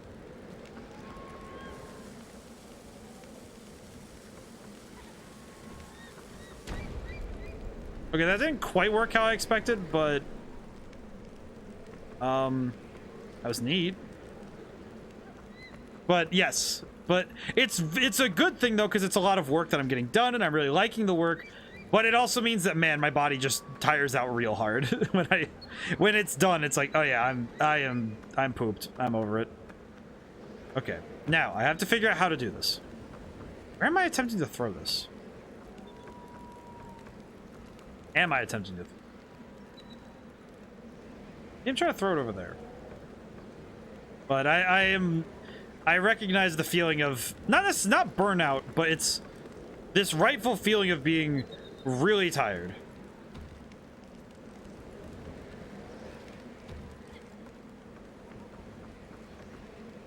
But that's just because when you're doing something hard, like with enough energy, it's just go. Oh, hey, it worked. Ah! Nahamaha! Ah, I see. Sweetie gifted a sub to Nahamaha. Oh, excellent. Oh, Sweetie. Thank you so much for gifting subs. It's very kind of you. Oh, thank you for donating to the library. Oh, I'm getting used to it. Drifter would be proud if the fact that I keep remembering. It's still so a little unnatural to me. It's like wearing a new shirt. I am liking it though. I feel like I should design. I feel like I should get to that at some point. Welcome. Aw. Working out my arms later because my sister insists on bowling, but now I can't. Now I can't game. Arms hurty. Yeah, when I do my workouts, I have to be very cognizant of how I work out. It's very good though when you get it. When you're doing a good workout, it feels great though. Okay, what? All right, how did that fall over though? I just want to do this so I can look down. Okay. Drop, drop.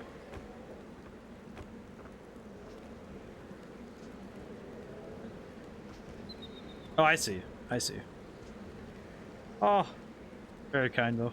Oh, my brain is stuck. Oh, but yeah, if you're able to, when you work out in such a way, bowling doesn't need too much arm strength in my experience. It's more about the steps and the toss. I do know that the technique. I remember once. I was on my high school bowling team. I guess just as a weird trivia thing. I guess. And what am I coming up here for? What is the benefit of this? Why am I up here? Oh, I think I see. No, I don't see. Why am I here? This is just scenic. Ah, I see. Oh, that's cool. Careful. Go. Oh, that's pretty neat. It is scenic though. It looks really good. Doing weights so bowling is less tiring. I do think that there is a case to be made though that for bowling you do need arm strength. You do need the key thing to me is personally I think that muscular endurance is the thing that's the best to work on. I think muscular strength is good. I think being able to lift very heavy things is always a necessity. However, of all the things that I think people forget is that, oh yeah, they can lift a very heavy thing once. Can you lift a moderately heavy thing 5 times? And that's where I think some people lose it, is that there's that certain amount of endurance that's lost when you don't focus on it.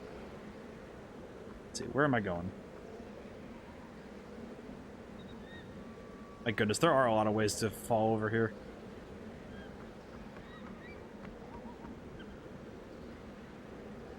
Wah. Okay. Jumpies. There we go. That works out. Finally, I catch Mickey's stream. Aquachan, how's it going today? It's been a little bit. How's it been? I keep trying to pop in on Freya sometimes, but I have been quite busy this week. I feel like it's the greatest bane to me trying to catch up with other streamers. I missed the jump. I was doing a couple things around the house. You're like in the middle of like cleaning, and you just like all you hear is jumpies, and it's just like, what the heck? What do I do here? Why am I still here just to suffer? Oh, I see. I understand my objective, maybe. Perhaps? Yes, I understand. I understand my objective. I'm good. Oh, that's good to hear. Yeah, the only detriment to me, like, wanting to catch up with other streamers, is that most streamers are doing it during the day. And it is very hard for me to catch other streamers and, like, everybody else when... everybody streams during the day and I stream at night, and I work during the day, so I'm like, ugh. I'm sad because I don't get to catch everything that I wish I could. Oh, there we go. Come on, Yorda. After watching another stream earlier that you raided in the past, it's a good time. I've been really like I've been trying my best to keep up with everybody I raid. Good time to save. Oh, you're right. You're right. Yorda, come back. We gotta go. You need to save really quick. Come on. I have been trying to keep up with everybody I raid because I like to keep up with everybody I stop in on. Similarly, though, it's kind of funny whenever I think about like streamers I'd like to raid, and most of the streamers I would want to like stop in on just for, you know, the sake of it, is just most of them are, you know, during the day, are day streamers, so it's very hard for me to stop in sometimes. All right, come on, Yorda, we should save. It's been good, very good. Today seems to be a good one, so oof. Good time for me to stretch. Ugh. Which one was it though, Mtendo? I have so many streamers I want to watch, but they always stream at the same time or when I'm already asleep. Oh.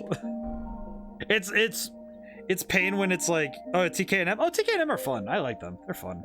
They're always cool to stop in on. Yeah, Aquachot, it's like every time I see a I see how many people are on when it's like I'm working during the day. It's like I wish I could stay and listen in all the time. They're actually live now. Oh, that's cool.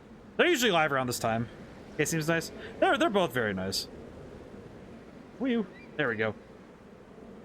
But yeah, it's one of those interesting things when you're like trying to, you know, learn, you know, when you make acquaintances or friends here, and it's like, all right, how do we continue to share, to talk and get to shared conversation? And it's like sometimes it's just a matter of like, okay, we gotta like, I gotta make time and I gotta take a day to just do so. I think once Red Genie's done, I do think that I'll have a lot more availability this year for being able to just hang out in certain places, which I think will be nice because it'll give me some time to just, you know, relax.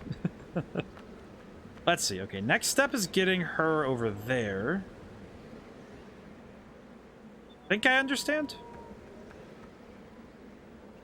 Think I understand. I see what I think I need to do, so I'm gonna try it. I like stopping in on streams, though. I think it's nice, too, because it lets me learn things. You know, as a streamer, it's like one of the other things, one of the, like, greatest benefits of watching other streamers is...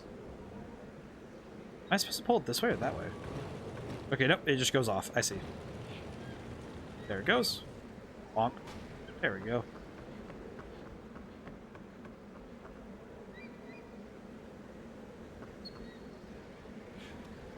Nope, not that way. By the way, what's this game about? Let's see.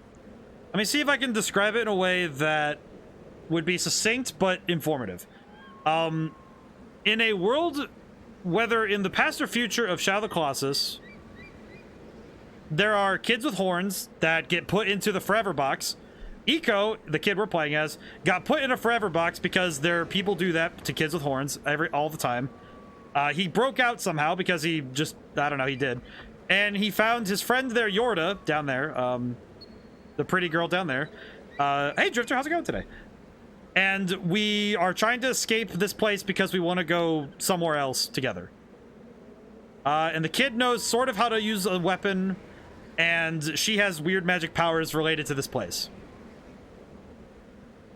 And they're besties. It's kind of like some of those old myths of yore where two people run into each other, and because they are very friend, they do not have many friends. They immediately attach to each other because of their shared loneliness. And by doing so, they make themselves better. They make each other better by actively getting to... No, not that way. You shove this somewhere. Where does this box go? Oh, I see it. It's over there. I see. So yes, I think that answers about how it works. If I hope that was informative and helpful. But that's about my understanding of the game. In the short version. And basically this entire game has been us trying to do stuff to get out, including puzzle solving and fighting. And we've been doing pretty good on both fronts there. That's the chain. Oh, I see. That's on the platform up there now. I see. Okay. Also, I love that, oh, hey, Devori. How's it going today? Cool. Most excellent. Oh, stretch time. I should definitely stretch for a moment. Okay, I'm gonna do, the stretch that... Ooh, hold on. Problem solving. Ooh. The emotional impact of the story is more in the gameplay than cutscenes. Yes. And a lot of the game is puzzle solving and coming to understand the characters based on how things work and the ways that they interact with each other in those little ways. One of the little things that was pointed out to me a couple times and is routinely something that is just adorable to me is I'll make sure you guys can hear it. If you fall off one of these ledges, you hear Yorda gasp because she's scared. She's scared for your safety. Hang on. Oh, whoops! I didn't like fall over. Hang on. Whoops. Need to run at it, I think. There it is. Yep. And it's like the fact that they genuinely care about each other is just really nice. I don't know. It's sweet. You know, it's like clearly it's not built on anything other than genuine friendship, but it's nice. And the problem solving is really cool. This game does a fantastic job of it. There was one puzzle where I was a little lost, but graciously I had Crooked here to help me out, so I was not lost forever. Whee! And also it was just fun. It was funny to watch me kind of flounder for a little bit. At least I think so. Okay, I'm not getting enough momentum this way. Oh, nope, too low. Ooh. Eco, please. I also think that the way that they travel around together is really cute because you have to hold a button to hold Yorda's hand, so you just pull her around. And at the same time, you also you can call to her and she comes to you, and it's just really cool. Like the two of you just hang out. It's cool. There we go. I hope I got to everybody. Floria, hope you're doing well. Also, I stretched a little bit, and now my neck and shoulders feel a lot better. Oh, you know what? Try that again. Leverage. Noodle arm. The noodle arm is pretty good, though. It is very good, even if it's a little goofy at times. Ooh. This big box. Okay, now I need to get back to my friend. Ah, okay. Am I gonna be able to get enough leverage this way? I will say, between the... Alright, no, I'm not. Down a little bit? Not all the way down. There we go. Just right. Anyway, I'm gonna go eat and do my routine. Good luck stream. Ah, thanks for stopping by, Aquachan. It was very nice to see you. Have fun, and make sure that you get some good food and have a healthy diet. Maybe. Oh, thank you so much for the lurk. Ooh. Let's see. Gotta go around. Whew. Alright. Let's see. Let's see. Go find the thing. Alright. Thinking of downloading Heal, the save menu music, and set that as my ringtone. It is very good music. I would absolutely love that as a ringtone. I feel like if I had that as like music to wake up to, I would be very confused. Why is she all the way over there?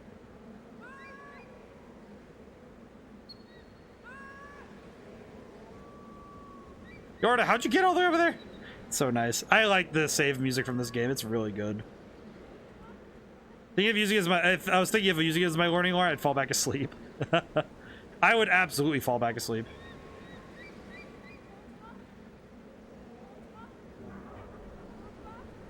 Go. Oh, no, that's not good. Yep. Okay, come on. Yorda, get over here. Yorda, no. Yorda. Yorda, we gotta go. Yorda, jump. There we go. Come here. We gotta go. I think she was in the middle of hinting towards solution when you did it. Oh, I see. That would make a lot of sense, actually. Yeah, if I had this music as my if I had the save music as my alarm, I'd fall back asleep too. I would just be like, oh, yep, time to go back to bed. Come on, Yorda, let's go.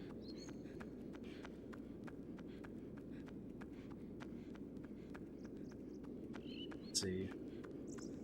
There's that way. Oh, I know where I am. I'm finally at the other side for the rampart. Play the fight music instead. I feel like the fight music, if I played that... You know what? I don't think I got to talk about this yet. Well, in recent time. At least I haven't talked about it in a little bit. But, there is actually one song in video games that if I heard it when I woke up, I'd probably, like, jump out. I'd leap out of bed. Not even kidding. I'd pay a hefty amount of money for a music box with Heal on it. Oh, a music box version would be so pretty. Also, dang it, I just realized. No, Yorda, don't do that. I just realized that would be so pretty. You know, you have like a music box, it's playing the music. But yeah, there is a song in video games that if I listened to it when I woke up, I'd probably be in like a panic. You said my ringtone as the boss Dr. Robotnik fight these, but then I would get called in for emergency surgery, so I was getting to dislike it, so I had to change it because we can't go around to having me dislike anything Sonic. That is fair. I feel like that's kind of where some songs, the theme, not these. Yeah, that's one of those, that's definitely one of those things where you have to be careful what you choose. Use the Sonic drowning music. I do think, though, that is true, though, where there are certain... You can't make certain songs your ringtone or something that plays all the time because you'll get sick of it. And it's like, it's sad when it's something that has such a good melody because then you just kind of go, ah, but I like this one. And it would be really upsetting to not be able to listen to it without being kind of like, ugh. I know that the one that there's in... I talk about this game a lot. I feel like at some point I need to restream it so I can talk about it again and just show you guys what... Like, because I want to talk about it with everybody that hasn't seen the game yet, but... Shin Megami Tensei 5. I'm going to talk about it a lot, but... Man, that game had some banger music. Also a Sega game, by the way. But, yeah, that game... Some of that music is burned into my memory. Like Chemical Zone. I had that ringtone for a while. Ooh, Chemical Zone's really good. Where is the... A ladder here? No, there's the ladder. There it is. But there's the boss theme in that game for like basically it's the boss theme for every boss fight that is supposedly way out of your league. Just throwing it out there. It's just exactly that's what the music is. And every time I heard that music, because I would go into a boss fight thinking, oh yeah, I'm good. I don't think this boss fight will be that hard. Every time I heard that music, I'm not even kidding, this is not hyperbole. Every time I ever heard that song, I got my ass beat. My dad used to have the I don't need no education from another brick in the walls as ringtone. He worked for a school district, got a lot of looks. That is just that's a good one. Just fun. But that music, every time I hear the lead in where it has like this growing like guitar chord, every time I hear that and then it goes into this like crazy intense like the A section, every time I heard it without fail, my brain would go, oh no, you're in danger, like you need to leave, like this is not a fight you could win. My current ringtone is a Cucaracha. La Cucaracha. Well, Cucaracha's a good one though. That is reasonable. It's also fun though. I know my ringtone is really boring because with phones I actually don't tend to have it on like the ringer on, so I don't actually have a ringtone per se, which is mostly because I tend to assign, like if somebody calls me enough times, I actually assign vibration patterns. Like I do like the little pattern thing that you can do on your phone, so you can decide a vibration like pattern, and I use that in order to determine who's calling, because if it's in my pocket, if I'll know immediately who it is if I know that, if I like feel it. Okay, wait. I see.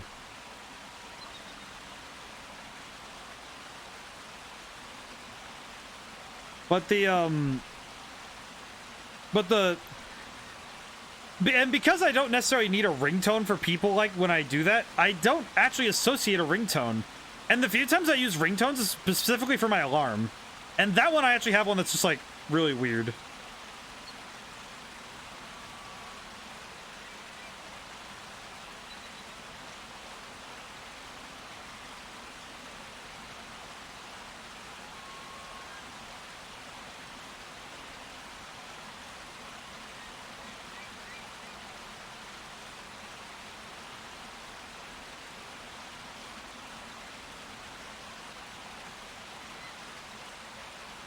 One moment. I need to check something. One moment. Wah.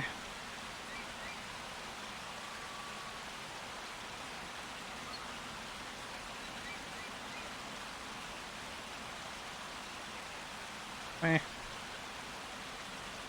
Whoopee. Hang on. Sorry. Had to check something. Yeah, Drifter, thankfully we've had far less than usual. In fact, yesterday we only had like 1 or 2, I think, if any. So I don't want to say confidently that it's over, but we're definitely moving into the not so kawaii after all. Yeah, well, it happens. What are you gonna do? Yeah. Oh, I see. I see what I need to do. Never mind. Whoops. What's a big tell for me is if I see a bunch of those random letters at the end of a name. I feel like that's the tell for me. It's that weird allocation of letters. Every time I see a bot, it's like, okay, why do they have that weird... Oh, Cloudy, how's it going today? Howdy. Howdy. Oh. We're climbing. Ew. Howdy. Oh. We're moving with pace. Let's see, how do we do?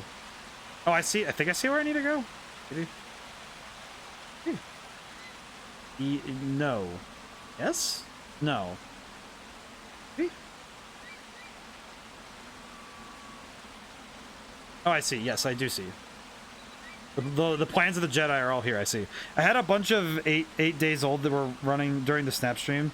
How are y'all doing? I'm doing pretty good, Cloudy. I'm feeling pretty good. Up there. My platforming is getting better though. I'm just having a little bit of issues, but that's mostly just well, what are you gonna do? Just those little hiccups every now and then, but that's okay. But I got a lot of work done, so I'm really proud of myself. Let's see. I think I see the path now, maybe? Yeah, the thing I did learn though is that whatever that bot blocker thing that I had on, that was drawing them in, so now it's just we're back to our usual, oh, there's one or two, but it's nothing crazy. That's fine. Whew. Yeah, there was a couple in the snap stream that were just there. There we go. Ooh. I'm feeling... Oh, nope. Do not press X. Do not press X. There we go. I'm feeling good, though. Honestly, I feel like I've been doing a lot of introspection lately just because of the nature of... I've been doing a lot of philosophy work lately just because I wanted to do something for YouTube. Oh, please no. No, I went too far. Ah. Well, at least it's just the worst thing that happens is I lost some time. It's not like... Graciously, I'm not speedrunning, so if I make a mistake, that's okay. Just sat at my PC, doing well. Ooh, very good. Animation is fun, though. Yeah, that animation is fun, though. Yeah, where you're just kind of sliding. The animations in this game are really good. And it shows what a lot of 3D game development is going to become. Because this game was finished in 2001 originally. And this version of it, I believe, is like a few years after Shadow of the Colossus, so... Is it going to be on the same channel as your VODs? Yes. I will be putting them in their own playlist as well, so I will have them separated in a way. And I'm going to have a lot of fun with that. I'm going to be writing up some cool stuff. I've thought about, you know, I did have some concerns myself, but it was mostly just, do you think people are going to like this? And I'm like, I don't know. It's part thought experiment, part philosophy, part, hey, do you want to know how to ask questions? And it's just like, I don't know. It might be fun, so, why not? The nice thing is that even if it doesn't do very well, it's not like it's gonna, like, you know, ruin me. It's just like, oh yeah, it's a video with like no views on YouTube. Oh, it's gonna can't do anything worse than anything I already do. So it's not like, oh, it'll harm me in any way. Thankfully, thankfully, I cannot be harmed by me just being a goober. Door. This is not a door. By the way, ooh. What's up, Drifter? Ooh. Alright, let's see. I need to figure out where I'm going, too. Not this way. Run back this way. There's something I can climb over here. I hear you talk about Red Genie all the time, but I don't even know what it's about. Can you hit me with the elevator pitch? Okay. Man, I just realized I haven't actually prepped this one. Alright. Alright, so... Oh, geez, my public speaking... All my public speaking work... I remember taking public speaking, my teacher would be so mad at me. We're leading with the word so. You never lead with the word so. It's just... Oh, sorry, I need to, like... My brain needed to, like, formulate, because it was just... Oh, man, you broke the cardinal rule, you fool! It's like, oh, please. Oh... Leading with so immediately. You can't do that. You also can't, it's weird because they say you can't lead with a question either. Even though the question of the game is, what would you do to have your, end it with so yeah? No, if I said so yeah, I'd be stealing overly sarcastic productions, and I don't want to do that because I like them. I don't want to steal their tagline. That's not fair. Especially for Red's Trope Talks. I don't want to do that. That's mean. But okay, let me see if I can get one. Essentially, yes. Essentially is a great way to start it. You play as the adventurer who is seeking the means to grant a wish to set the world right. And to do so, you're going to use weapons and magic. And in this turn-based RPG, based in the principles and ideas of the DS and PlayStation era of gaming, you're going to use all of the powers you can to see this wish granted. Is that good? Man, that sounds really cheesy. I don't know. It just seems like, I don't know. I think it's pretty good, but it's like symmetrical but different. I love how the board up door changes how you approach the building. Actually, yeah, you're right. How the heck do you do this?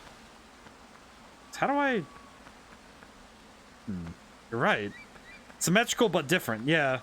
Well, and it's like if you built this place, the way that well, you know what's funny is in my own work, when I'm making buildings, I design them symmetrically first, right? And what I like to do is design the building first, symmetrically, and then from there you mess it up so the two sides are different. Because if you have a lived-in building, it's going to be asymmetrical. Why did I do that? Brain, tell me why.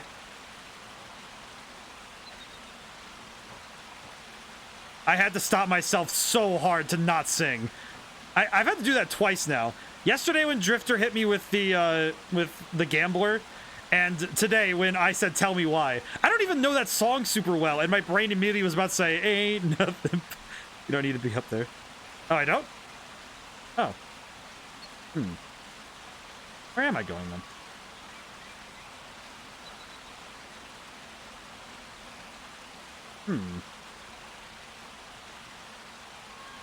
Wait, have I been just climbing up this thing for no reason? Alright, wait a minute. Actually, I just realized I didn't actually check the rest of the place. Yorda, can we go check the other side really quick? Now I'm curious. Honestly, doing the pipe is optional, but I do it anyway. Is it going to explore territory to say why this player is seeking wish? Actually, yes. Funny thing. It's their greatest wish, though. At least they think so. And that's the truth of all wishes. You always think it's your greatest wish until you have it granted. So, you need to find out what that wish is by playing the game. you need to play the game to find out the wish and to see it granted. But they want to set the world right, so I'm not dealing with you, demons. Shadows. Why is my brain like inured to demons? Bench. Bench. I will say that of all the things I like talking about with the game, though, and it's gonna be something that's gonna be in the longer back demons. Yeah, that's probably why too. There's like say demons. Devils and demons, oh my. What? I got an achievement for what? And I think that of the things I'm going to focus on when I'm talking, like, hyping the game up especially, is the variety and strategy of the game. I really like the battle system. Because, yeah, it's just turn-based.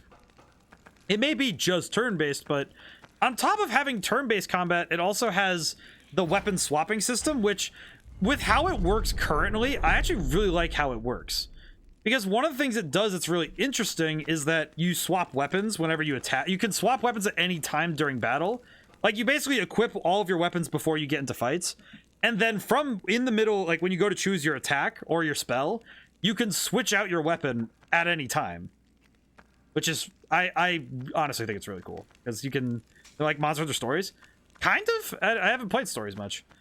I know that the system that I got it from referred to it as being related to Octopath Traveler, which I thought was really neat. Okay, well, wait, which one did that open? I just realized. I just realized I don't know which one that opened. What did it do? Not that one.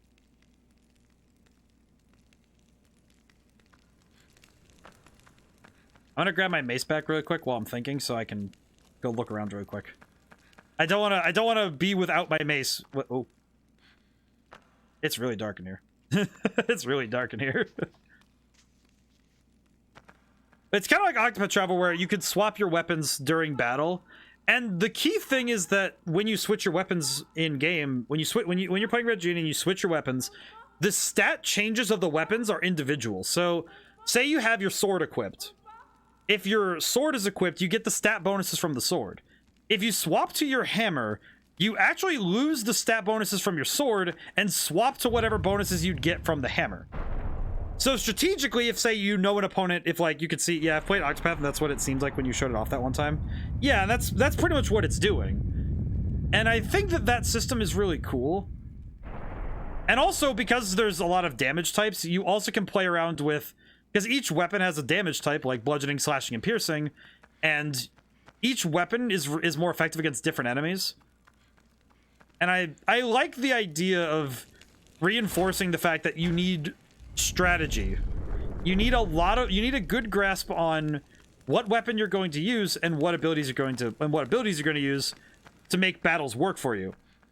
Because you're also one person, which is I think the most curious part to me, is that you're a single person in this game. Like, you have one party member, and that's really weird for a game of this style, because Story's combat was basically rock, paper, scissors. Combat with strength, speed, and tentacle attacks, but you also have weapons with different damage types like bludgeoning, slicing, and piercing. Yes. And Red Genie's kind of doing that. It also has the elemental damage types, which I really like elemental damage types. Also, the fact that your character can use all the elements, which is really cool, personally, just because I'm hyping it up myself because I want to. I don't have my thing. Oh no. I want my mace back.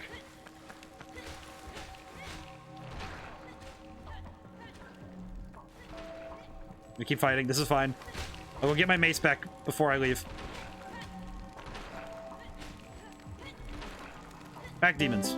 Shadows.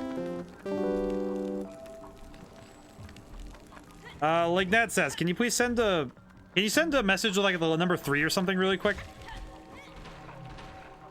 We've been having some trouble with bots lately. I just want to make sure you're not a bot. Thank you. Yeah, this fight sets out to catch you without a better weapon. Ah, I see. That's really smart. It's smart. It's very smart. It also means you have to get reused to it. Okay, 23 days, 23 hours ago. Same batch as that other one I see. About the same time as that other one, then. Curious. I don't think those bots are getting any smarter, to be honest. Say your prayers. Just gonna shoot them on sight. I see. Whew. We're doing pretty good on the fighting side, though. You know what's the one thing I'm kind of, like, really proud of with my game right now? And it's the thing that I think is my greatest selling point for people who really like, you know, RPGs. I actually have damage types outside of fire, ice, lightning, and, like, you know, like, oh, there's holy damage and dark damage. It's like, no, no, no. I have more. Because along with... Oh, wait, no. Come here. No, you do not. Get back here. You fool. Do not escape me. Your days are numbered. Man, it takes so long to fight enemies when you have a stick. There we go. Whew. You get the first sub from earlier. It sounds like you looked them up. First sub from earlier? Yes. I saw it. I witnessed. Tell me you have cringe damage as a type. I do not have psychic damage yet, but it was tempting to do psychic damage. Just be glad this game never expects you to be without a weapon. I have fought with just Ico's hands. Oh my goodness. Oh.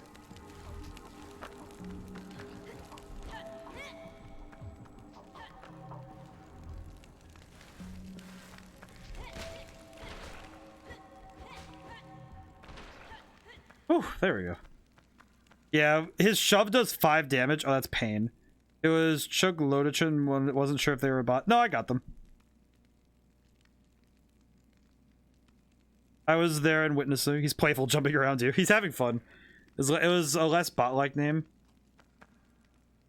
Yes, but it was the same one. Heading off to bed. Oh, hey, get some good sleep then.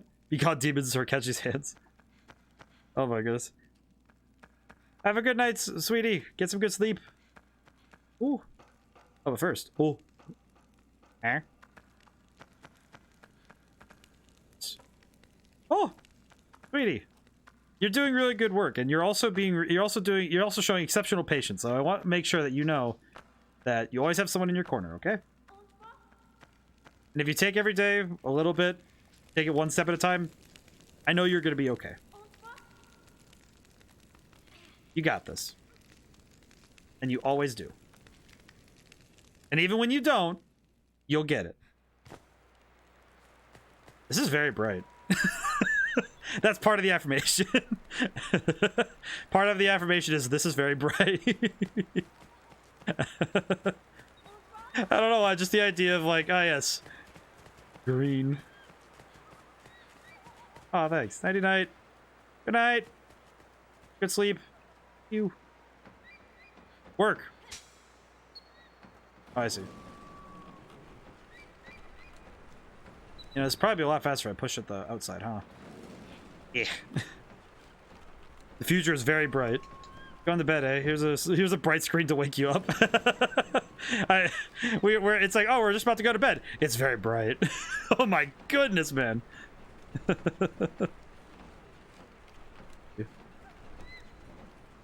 But hopefully this won't disrupt anybody's sleep schedule though. It's gonna disrupt my sleep schedule because I'm gonna be dreaming about this green. I'm gonna be dreaming of the green. How do you work? What is your function? Ritual purposes?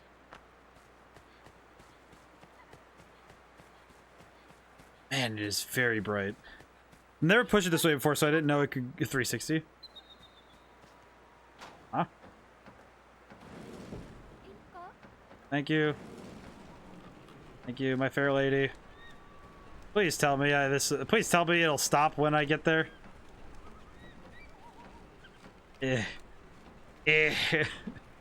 Nah, just the last shot of the Colossus stream messed up my sleep. Soylent Green. Ah, I see it, yes. I understand now. I understand the method. Okay, why is it capable of spinning 360 if it doesn't want me to go 360? How is it capable? That one went late. It will stop when you get there. Thank you, sweetie. And I'm talking to Yorda that time. Thank you. Pushies. Okay, I'm just gonna hold this down. Not even 90. It's 180, not even 90. For some reason, the game was just like, listen, man. We're gonna let you spin it a lot. Just because it's funny.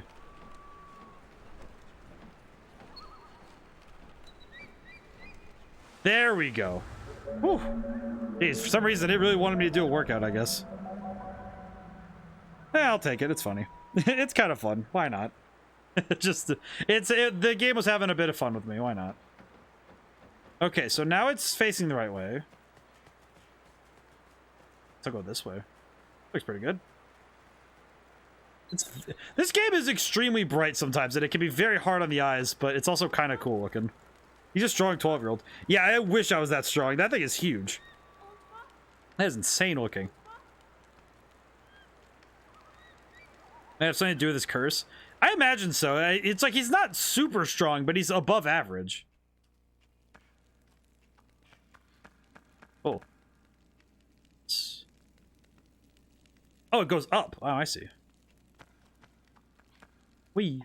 Up we go. Alright, I'll be right back, Yorda. Hang on. Going. Oh, there's more wood planks that are blocking stuff. You dare block my path? No worries, Yorda. I'm good. I'm good. We ball. Let's see. Another one of those areas that's kind of hard to read because of the contrast, but it's also really cool looking. Yoink. And yoink. Oh, whoops. There we go. Woo. It's just an inflatable, don't worry. It's just inflatable.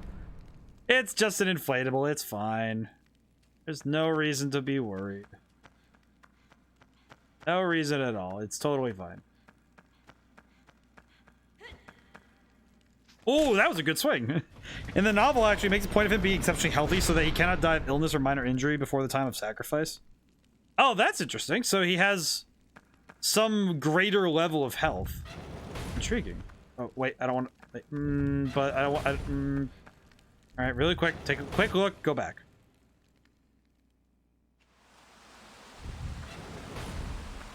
Oh, I see. Yep. Okay, pull the lever.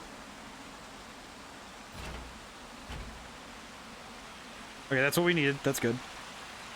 So if we consider that these kids who have horns are also exceptionally healthy and are immune to disease and minor injury, max HP IVs, I feel like that's also specifically just having immunity to such illnesses though is really interesting because that's bizarre. Because as like a minor note, it's just thinking, I'm thinking, okay, so if they can't get sick, then I don't know, just curious detail.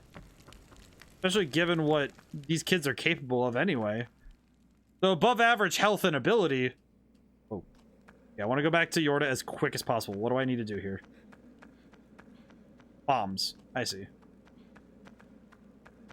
Alright, I'll take it with me. Gonna go back down. We're good. We're good. I know where this is going, so I can take this over there. That's actually a detail, though, with illness, though, that in this world, we don't know how many people would die of illness anyway, so... More specifically, I also... Well, that was almost... I also wonder, though, why would they need to worry about them dying of illness before the sacrifice? Because, I mean, it kind of seems like no matter what they do, they're getting rid of the kid anyway, so... What's the problem, right?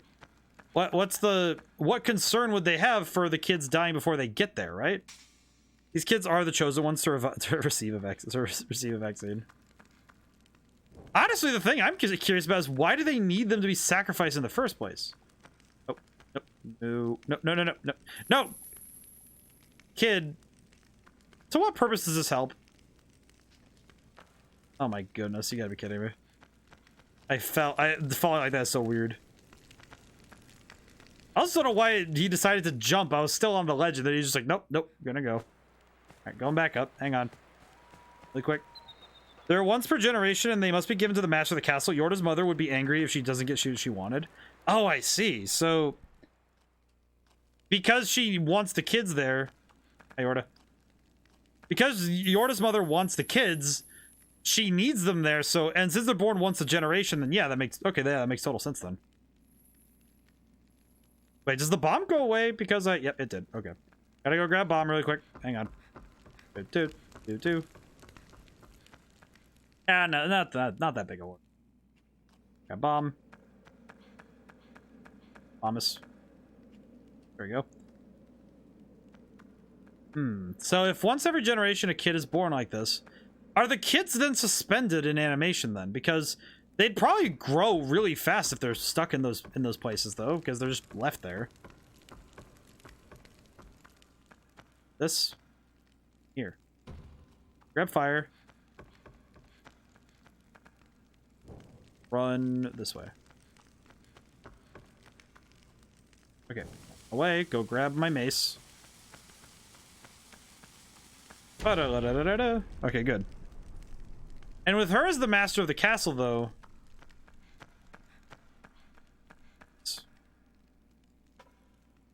I'm really curious what Yorda's mother gets out of it, though, because... Like, obviously I don't want, like, direct answers, I'm just curious, but...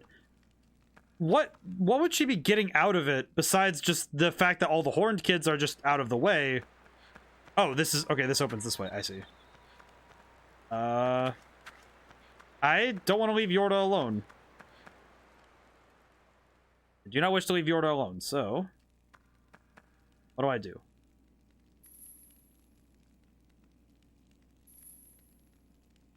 I don't want to leave Yorda alone here. I don't want to leave her here.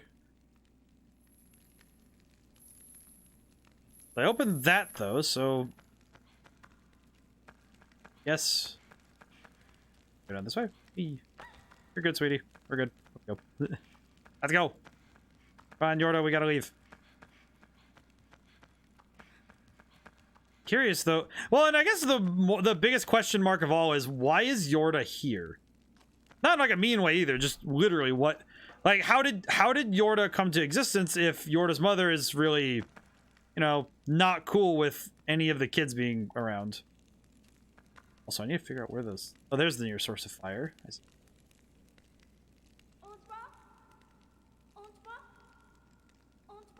There we go. While she's coming back up, I'm going to really quickly grab that fire and light that. Better not be some shit like they used to make the Colossi in the other game. See, I don't think that's going to be the case, but I feel like Yorda's got to be strong too, being dragged around and keeping up.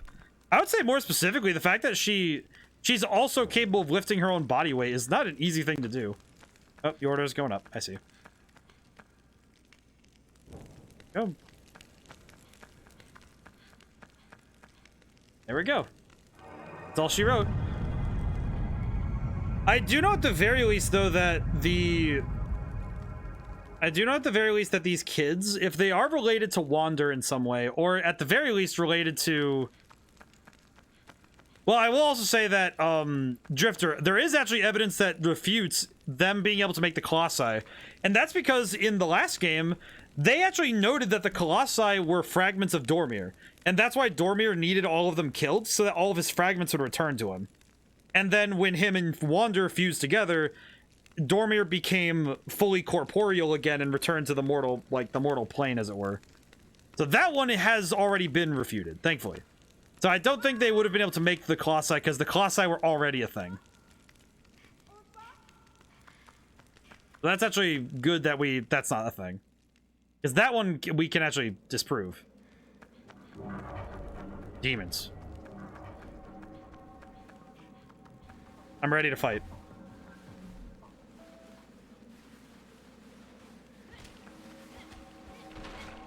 You there. Yeah. No, you do not. Get back here. Get back here, you fool. Where's he going? I don't know where he went. I think he went up. Oh, no, he went over. I see. Excuse me. I need to go save my friend. Hang on. Coming. Ow. Blech. No, please. I really want to save my friend. Thank you. Saving friend. Ow. Nope. Yeah. Yeah. Nope. Come here. We're no. Oh, jeez. Okay, that was a close one. Sheesh. All right, we're good. Glad you're fighting them because it would be regrettable to leave them here and try to cross the bridge. A speedrunning tactic is very dangerous. I would not want to cross anything with these guys still here. Like, are you serious? Yeah, it's like I know that's like one of the greater speedrunning tactics is any unnecessary motion is what you're trying to cut out, and unnecessary motion is if you have to sit and fight everybody. But at the same time, it's like, man, I could not even if as a speedrunner, I feel like I would be very hard pressed not to fight certain things but that's just because that's why I'm not a speedrunner, because I am very bad about that.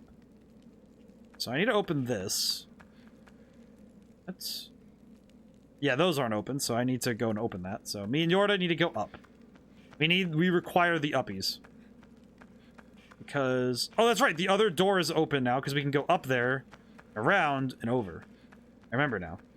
I remember.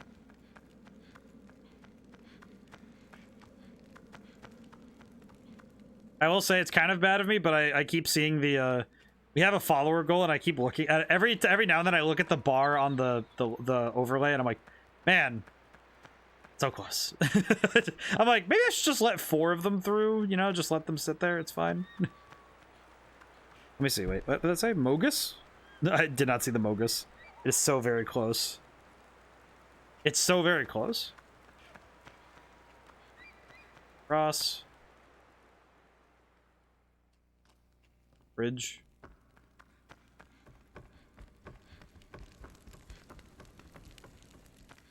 Yorda are gonna go up here. The follower bar. Yeah, it's just like, it just, looking up at it, and just every now and then I see it, and I'm like, it's mostly whenever you look at like a bar that's just like, it's not even closed. It's like, ugh.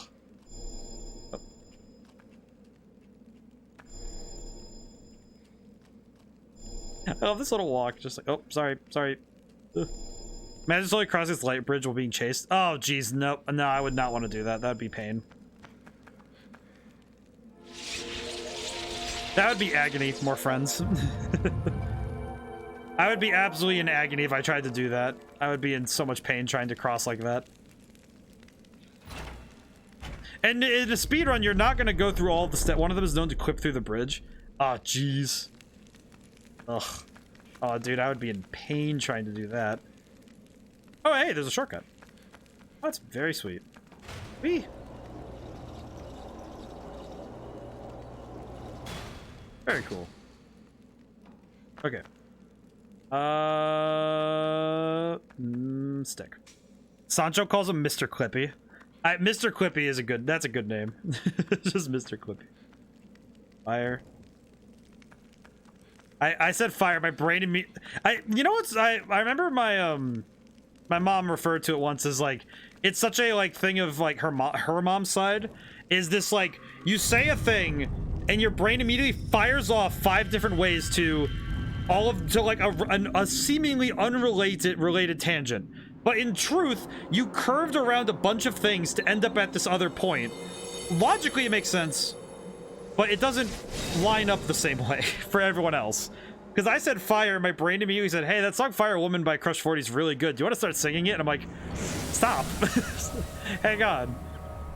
Then I also remembered all the stuff that I've been learning about mythology. Oh.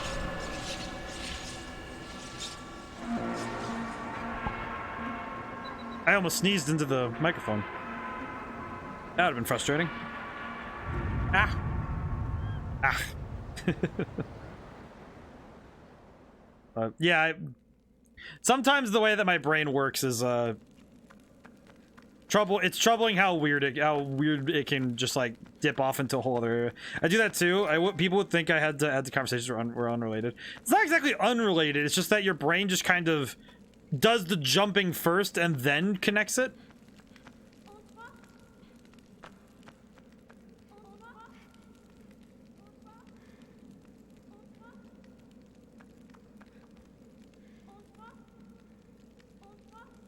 I'm just gonna sit there, just distantly related.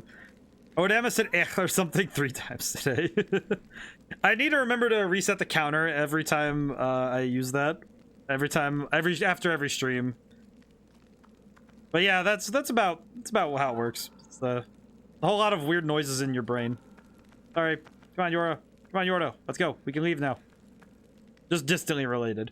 Well, and what it is though is that you made a bunch of like a very large number of small logical leaps to get to the very big logical leap, you know?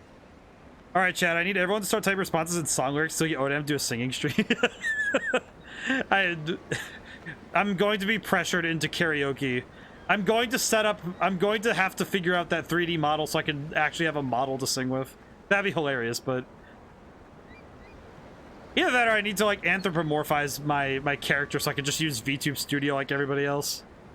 Because they don't use non-human characters in VTube Studio. Pressure, under pressure. Oh man. Pushing down on me. Love this game so much. Thanks to you for letting me talk so much. Hey, Crooked, it's fun. And it's a good game, so I listen, it's really cool when I have like an expert coming around, you know? It's like, it was similar. I remember when I played Triangle Strategy, we had Gamria for a while. I could say thank you for being a friend. Aw. Thank you for being a friend. Oh, but we had Gamria for Triangle Strategy, and it's like I actually quite appreciate when somebody who's very clearly like vastly above my head, yeah, song lyrics. Like I did catch it, my brain remembered it. I was like, hey, but it's funny when my you guys are gonna keep talking song lyrics until I either recognize one or I immediately start singing. But yeah, we had Your Heart is True, Your Palette of Confidant. That one I don't know actually. At least I don't know it by verbiage. But yeah, the in my head, see all over me. In my head, you fulfill my debt. I know that one. Shut up and dance with me. I know that one. Same song. Oh, now I'm recognizing it. I'm recognizing it now. Shut up and dance with me. I said you're holding back. She said, "Shut up and just shut up and." That would be about what would happen if I messed up. There you go. There you go, guys. Sing, man. I'm getting there. I'm getting there. I'm growing. I am sure over time. It's been a year of streaming, and I'm still not quite. Well, I'm still not quite confident in my singing prowess. But that's also because I'm not a trained singer. I just know how to sing, which is a difference.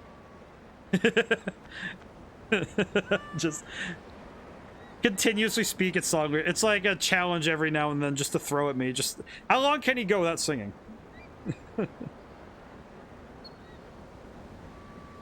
But Gamrio was funny because Triangle Strategy is a very heavy strategy game. It's really good at this. The strategy is really strong, but every now and then I would because he'd be like the Spock to my Captain Kirk, where he would provide the logical, like, actually good answer to a strategic problem, and then I would say, now here's the route with some chest hair, and then he'd be like, I don't think that's gonna work, but go ahead, and then I'd either get it to work spectacularly and it'd be disturbing that it did work, or I do something really, really dumb, and he just kind of sits there like, so what did we learn? And I'm like, you know, I wish I could tell you, because I don't. And it was a very fun dynamic, but I really appreciate when somebody who's like really knowledgeable in a game is around. I feel like Mtendo, that one's a little bit too easy because my brain is gonna go like, I don't know the rest of the lyrics, but I just know to go like, work, work, work, work, work. Oh, Cody, thank you for reminding me. Pause real quick. I need to hydrate and stretch.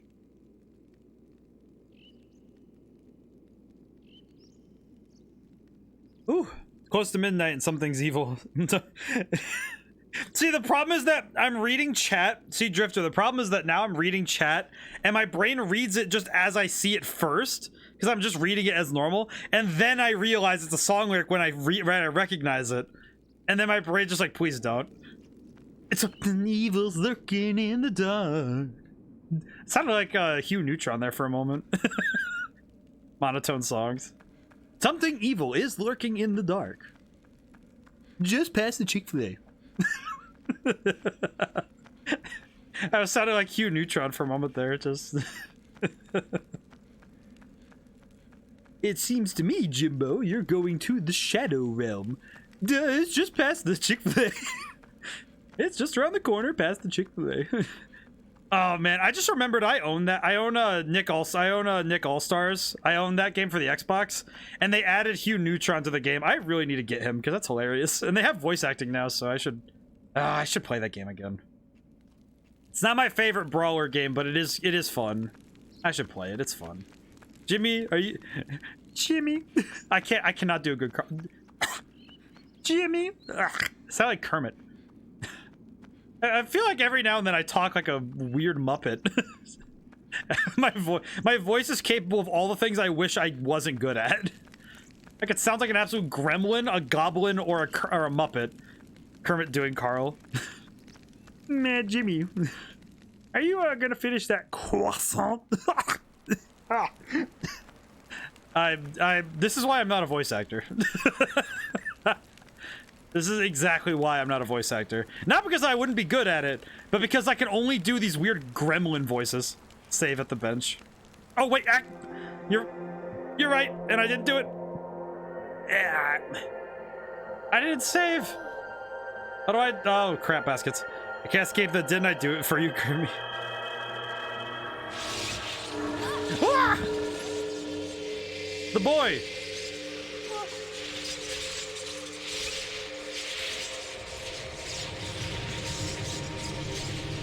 Oh no.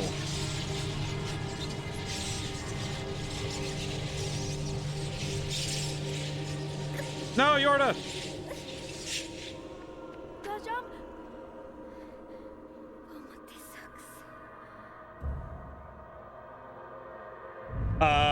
But do that one obsessively. I love that one though. Oh, well, we opened the doors and the bridge. The bridge opens too? I did not save at the bench though, so I should probably go do that if I'm allowed to after this. Why does this bridge feel like Spaceball 1? How long is the... Oh. I was sitting there, I'm like, how long is this thing? That's a very long... Wait a minute, the amount of leverage it would have to...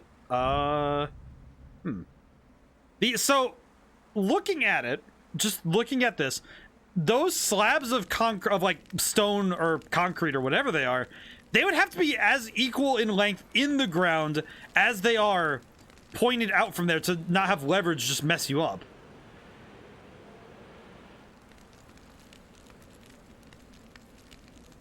You okay? Let's go sit at the bench really quick before we go, okay?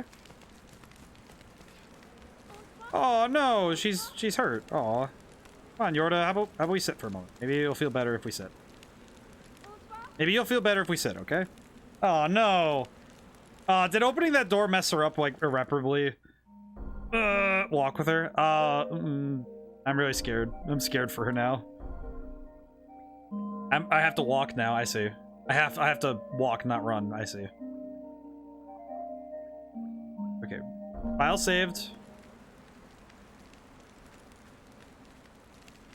We'll just walk. I have the buttons. Running means she'll fall after 7 steps. Ah, I see. Alright. We're gonna walk now. Come on, Yorda, we can leave. We got this. ODaM can respond to that song in his Carl voice. Song? Walk with her. Walk this way. This way. Walk this way. Her body language is so different it hurts. Yeah, it just makes me sad. It's like, man...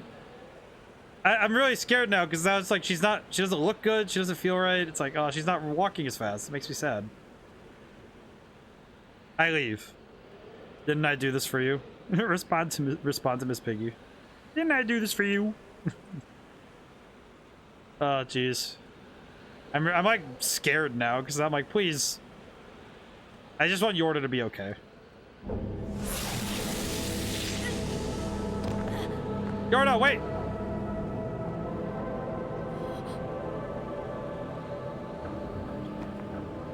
Yorda!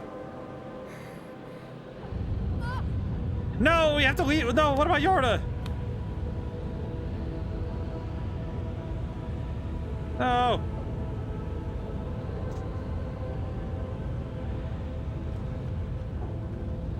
Yorda! I don't care about my weapon. I'm staying with you. I am not leaving you alone. Your friend.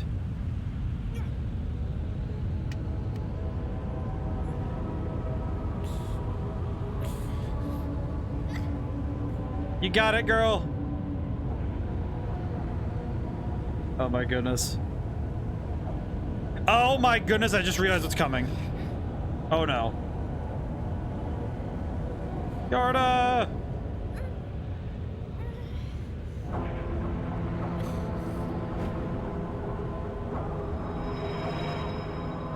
Yorda!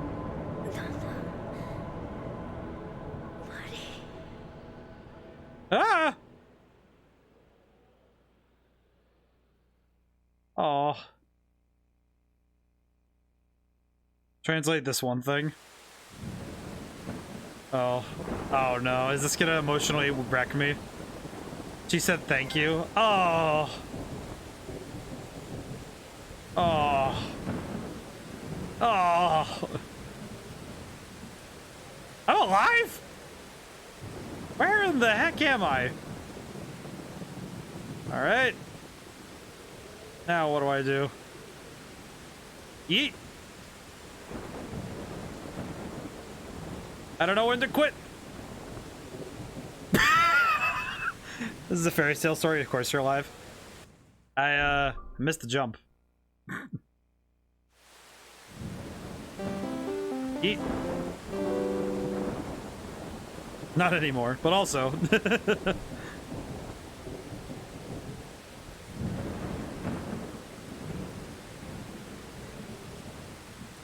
I congratulate you on jumping back. I'm gonna take a wild guess and say that there is an option to not jump, where it's like you very like that one looked like you very clearly could have waited. It's a sign of how effective the game is. Yeah, that was like I'm not gonna lie. Oh, whoops. Hang on. What is happening? Oh no. There it is. I already banned them. So many streamers hesitate. I'm not gonna lie, Crooked. The moment that it said that I saw that, it was like, no, I need to save her. I'm like, no. My brain was like, no, no, no, you need to save her. They think the game will tell them what to do. I did not need the game's guidance on that one. My brain was just like, nope, save her. Go. You need to be with her. Like, you cannot leave her alone. That was just like you know what it is, Crooked? This is where that is the strength of my like absolute beauty, is that you don't need it to. Yeah, that's what it is, right? Like it does not, if you truly resonate with a game and you're in understanding with the game, you should not need to be told where to go. If the game has to tell you and give you a point to tell you where to go, then the game is not engaging you on the story level. It's on a mechanical level. This game has done such a good job of endearing me to Yorda and to Ico and Yorda's plight that there was no way in hell that I was going to let them be separate. No matter what I have to do, I'm going to go find her. Pretty sure it's not this way, but I'm going to make sure. It is not. All right, good. I think some people are conditioned to wait for the game to instruct you how to play. The infamous pay X to pay respects. Yes, exactly. And it's like, as long as you understand the controls of the game well enough, if you see something you feel like you need to do, there should be no like objective marker. It shouldn't be a matter of I'm going to point you in this direction. It should be, no, I know what needs to be done. And this is kind of where my whole like, you know, that whole like hubristic, like how I sometimes make decisions without thinking. It's because sometimes my brain says, my brain doesn't do the thinking there. Actually, the better way to describe it is that it's not my brain doing the thinking. That is when my heart moves. That's when the heart moves first. And honestly, I feel like sometimes it's healthier to make decisions if you're engaging with a story, if you let your heart move first. I think that is usually sometimes the best way to play. And it's necessary. So to me, I feel like with some games, it's not about making a rational, logical decision. It's about making the one that's right. And it might not be morally right. It might be just the one that is right. It feels right, you know?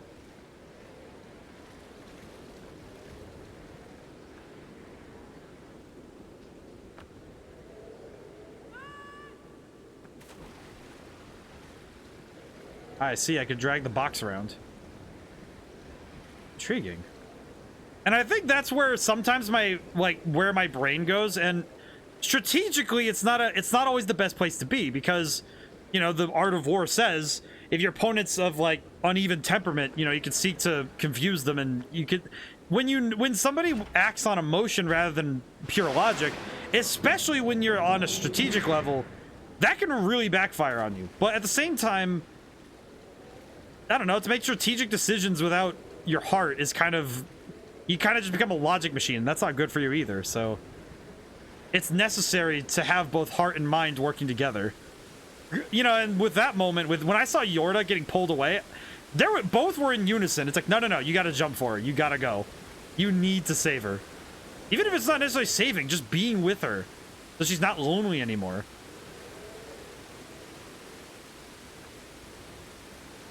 That's the important thing. Yeah, I do think though that there are some games that overdo it on the we need to tell you where to go kind of thing. It's actually why my game has no like quest markers. I don't do the whole, it's like, oh yeah, it's like Dark Souls basically, where it's like, oh yeah, just you don't need direction from me, just go. From now on, there are no benches. There are checkpoints, but if you left the game at this point, you'd start back before the cutscene.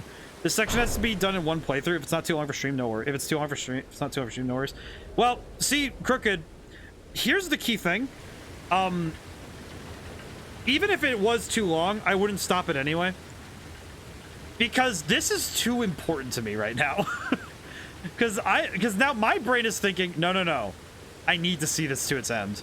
Regardless of how long it takes, I don't really actually mind or care, to be honest. Because to me, it's like, no. You're here for the end of the game. You will see it to its end. That's not in question. What is in question is where you're going. What is in question is where am I going? Where do I go now? Don't. Are we at the end of the game? Nearing. Ooh. I'm not even kidding. My brain just was like, he's committed. I will say my brain immediately said, where do we go now? And I was just like, where do we go? Where do we go? Oh. And there's that one that Axl Rose sings like he's on morphine. And he granted the singer Nickelback does too. Or he did, I don't remember, but. Oh, I see. A Crash Bandicoot puzzle. Oh. Well, this is neat. Where did you go? Where did you come from? Where did you go? Funny Kata Nigel.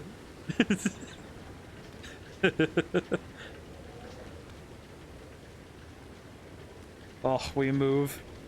But yes, no, this has happened a couple times, Crooked, where the end of the game is close enough where I'm like, I could justify an extra 30 minutes to an hour of stream. And then I do, and then in the next day I wake up and I'm like, hey, you know what regrets are, right? And I'm like, nope. I do not have regrets, I only have mistakes. Big difference. We'll need a sing counter soon. Every time somebody's got me to sing on stream. I see.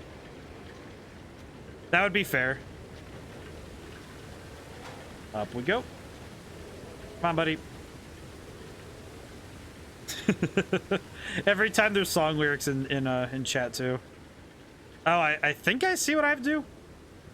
I think, maybe. What's your preferred genre of music? Mostly rock, honestly. How do I jump? What? Oh, thank goodness that worked. I like rock and roll mostly, like classic rock, but I have a lot of favorite songs that are out of genre, so it's a little eclectic. Unfortunately, what happens when you listen to a lot of different genres? I have been told once that I'm okay at singing metal, but it really is like a specific like group of songs. Less than me being good at metal in general. Like I couldn't do like Kill Switch Engage. Unless it was like, you know, the singing bits. I could do those maybe. I don't think I'd be able to be as incomprehensible though as a singer. I love that singing voice, but also, man, every now and then he says a word and I'm thinking, you know, I think there was a word in there I recognize, maybe.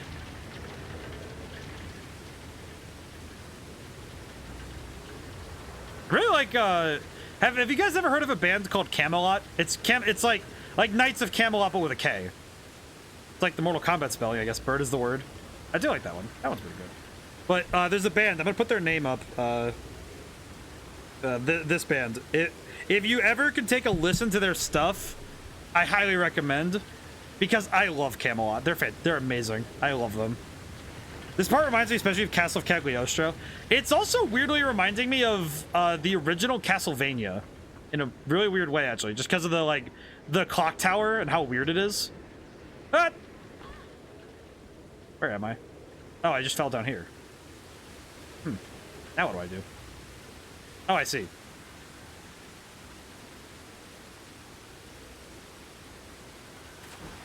I didn't see. There's a ladder back up. I saw the thing, thought I judged the jump correctly, and did not. That's my bad. Hang on. Let me... my bad. Can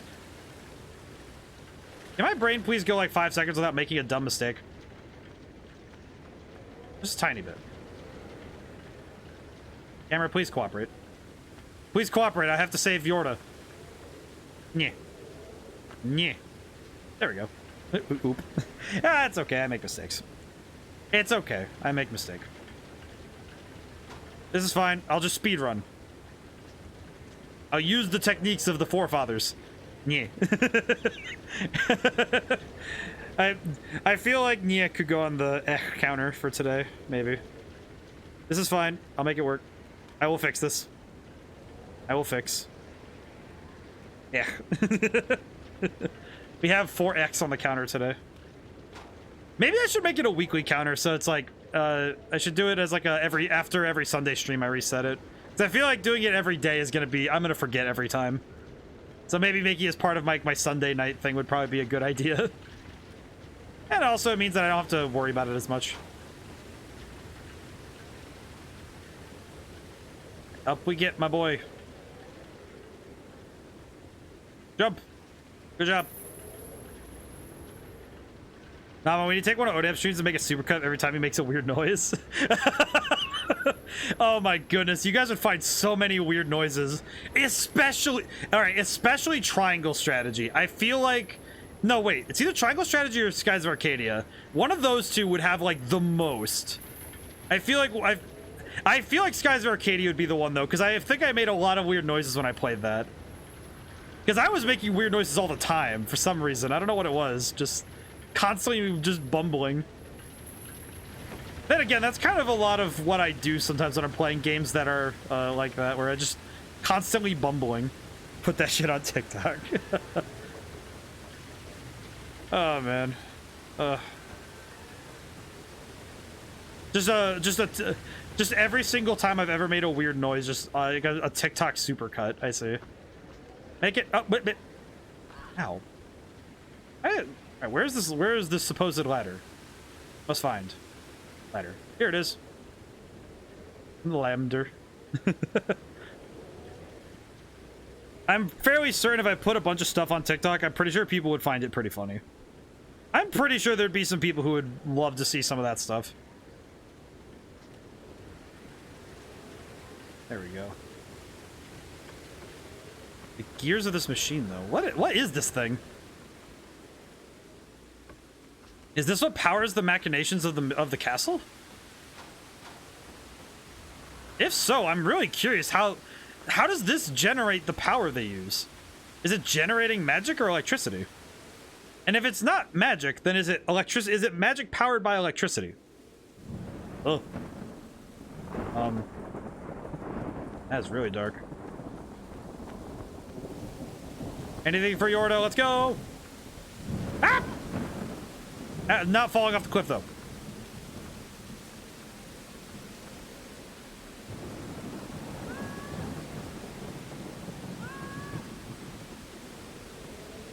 I see. I've been watching a lot of wristwatch restoration videos lately. Looking at the area made me study it way too much. They have a windmill, watermill, and a sunlight. So clearly it's using... Is it using the natural elements to generate magic? Or just plain old electricity?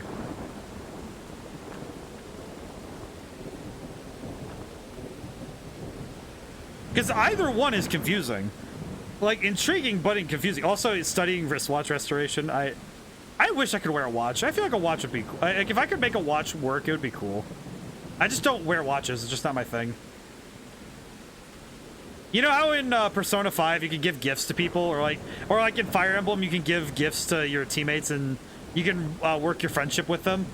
If somebody were to give me a watch, and that would be the gift that's like, yeah, he's not into it too much.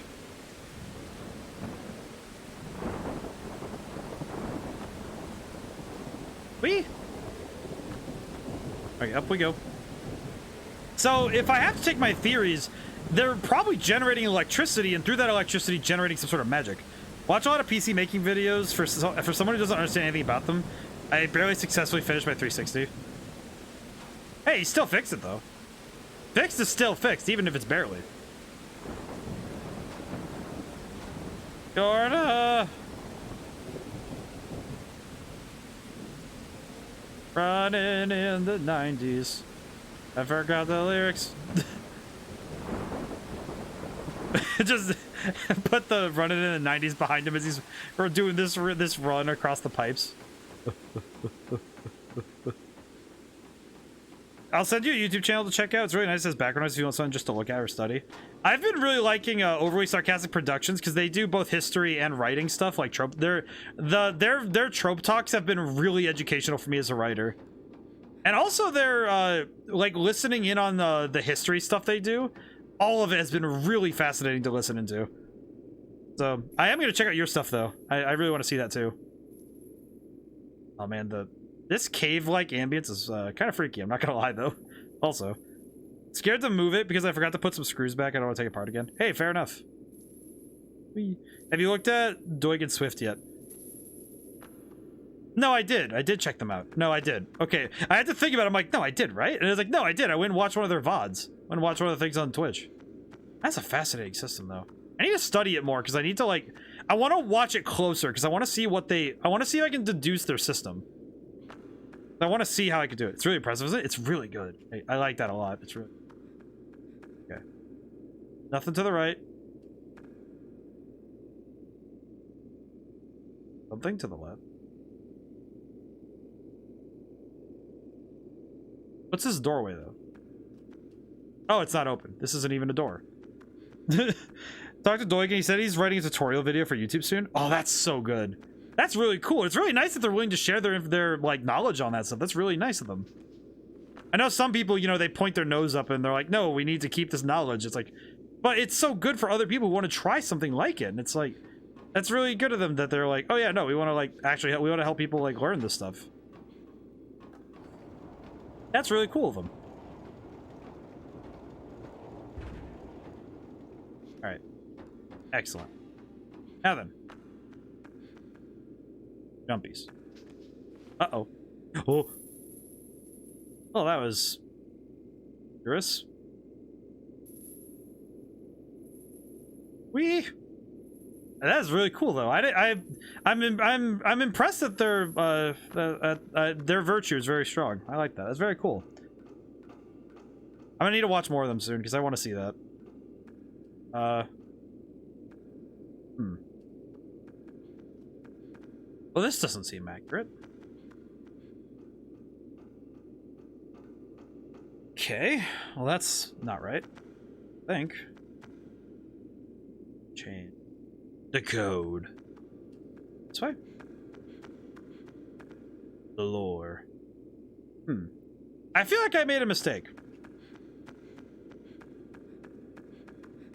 I'm gonna look around one more time though before I call it quits though. What are you? Oh, you're a rock. A rock. I see. What are you? You know what I just remembered? It was brought forth by the annals of memory. Was I've got a feeling.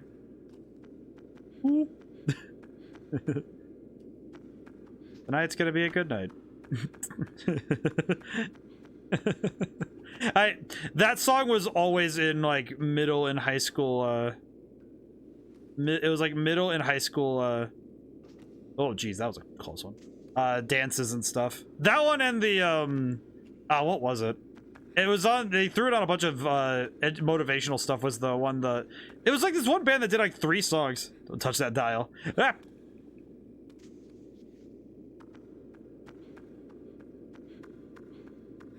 Well, there we go. This is the way. Whew. Need to stretch my neck really quick. Ugh. Oh, jeez.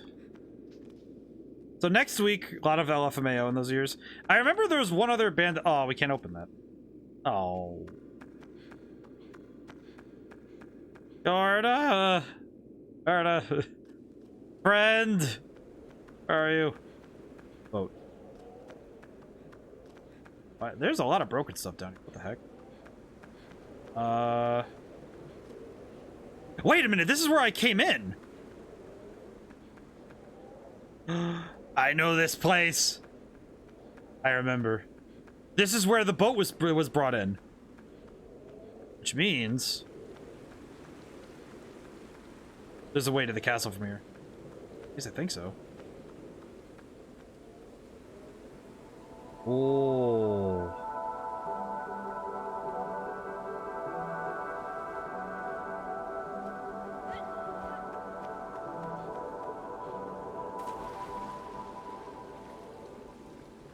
That is, I can't think of what else. So remember we were talking about last Ico stream about legendary swords? Oh, I see. So this sword is very capable of something.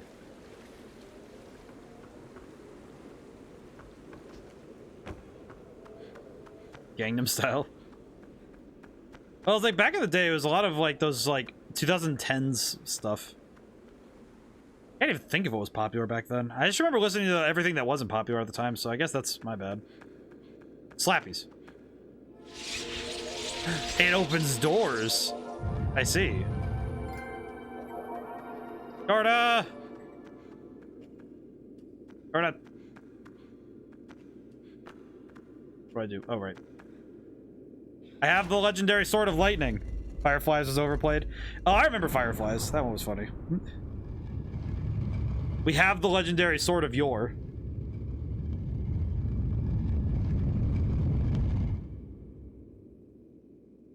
The Lightning Blade. Remember the Harlem Shake? Oh, don't remind me of the Harlem Shake. I remember it, but I do not wish to. I do not wish to. Of all the things in my life that I do not wish to remember, the Harlem Shake is one. Though it is funny. Everyone was flash mobbing.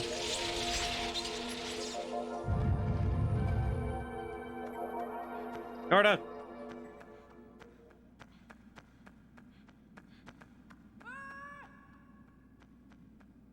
Just me running around looking for Yorda. Yorda! Better than planking. Yeah, fair enough. I'm here for Yorda. If anyone wants to stop me, you better do it soon, or I'm gonna slap the goofy out you. You there, lady!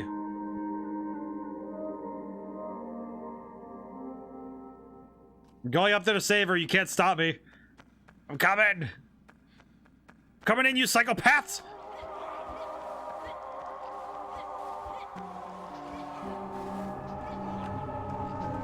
Oh my goodness, it's one-shots.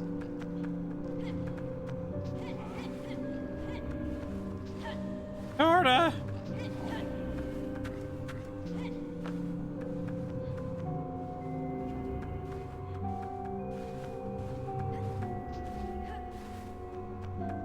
You there? Weeah! I played Kingdom Hearts. I can do jump combos too. Damn. It is just fans the way like their smoke. Well, yeah, because all darkness disappears in the presence of strong light. They weren't even real planes. It still got me.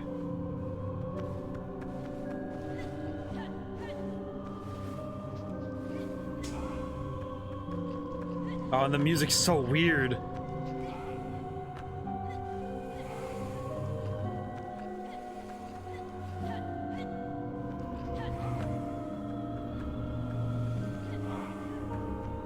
Yorda!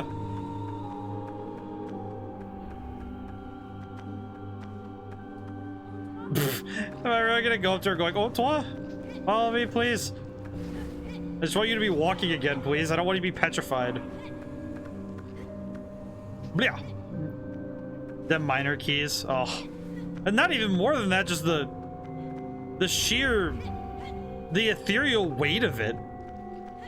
It's also really dissonant in a way. There's clearly something wrong with what I'm doing, but it's not intentional wrong. A lot of pain too.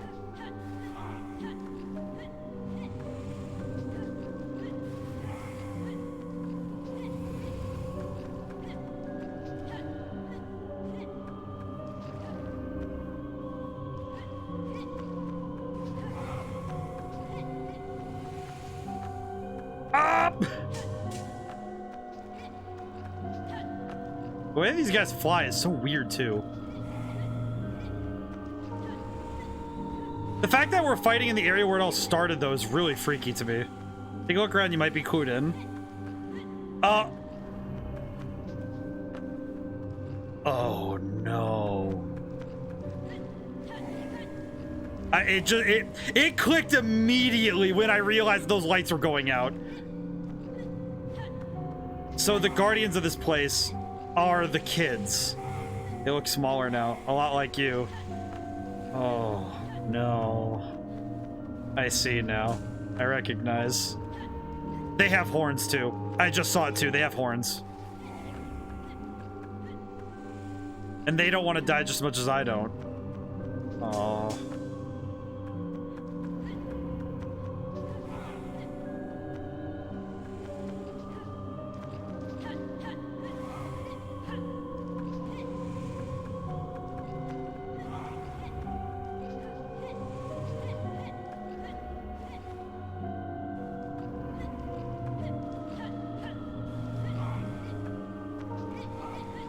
Oh my goodness, this is, it's freaky how much this is like hitting me.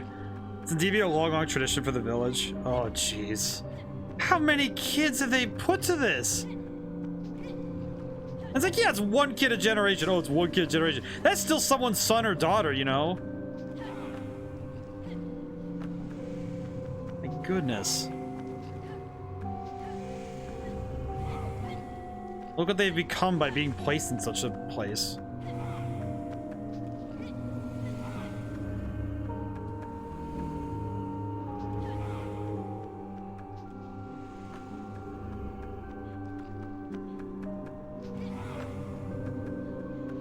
Yorda, come back.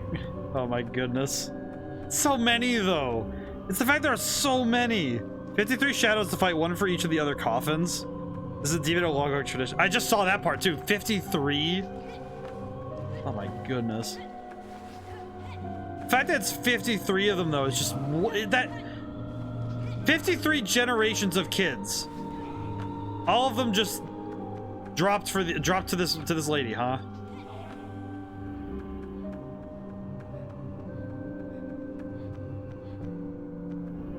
To what end, truly?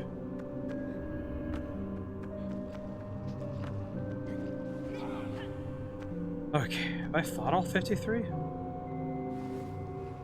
Not yet.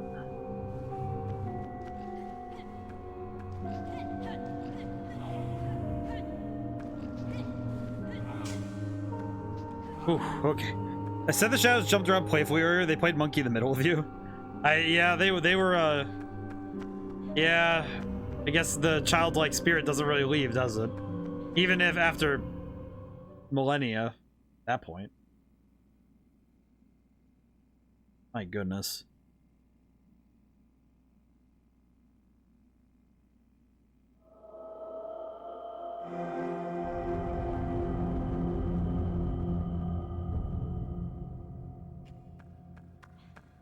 Yorda.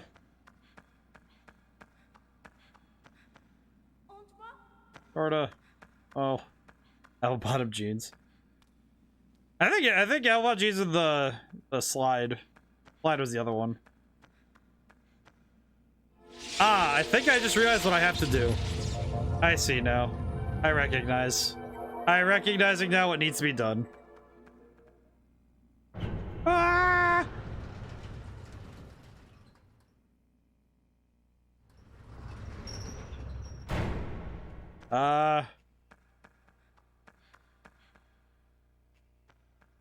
Yeah, this isn't final boss territory at all.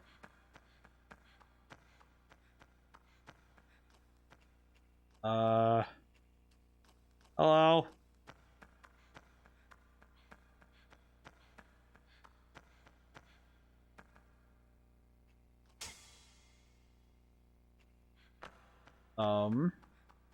Yeah, this isn't giving me good feelings. Lost my founder badge for a second. Weird. Oh, that's weird. Queen's throne room. I do not feel comfortable being here. No matter what anything says. Wait.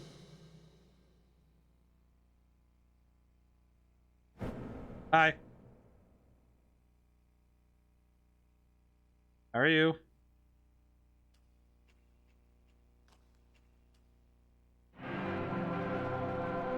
You know, I'm just like a kid, right? I literally just wanted to hang out with my friend.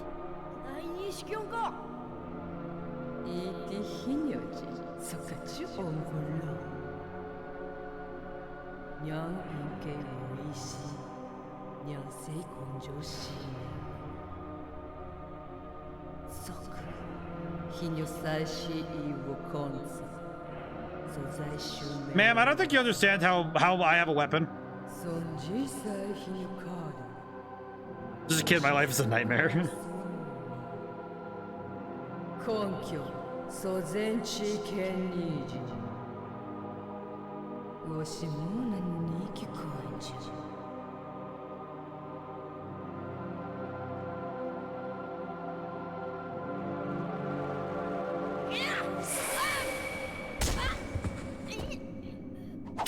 Oh, that broke one of his horns. Oh my goodness.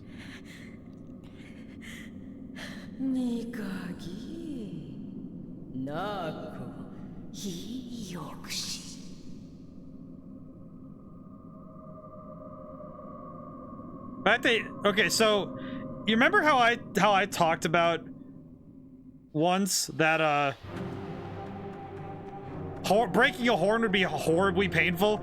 Yeah, this kid's probably in like absolute agony, by the way.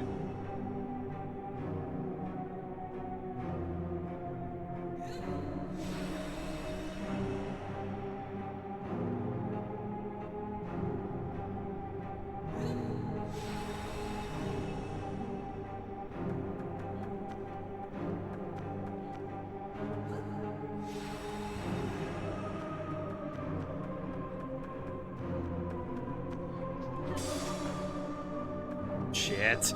There's the sword. I see. Oh no no no no no no! Oh, that was way too close. Ah! Oh, I blocked it.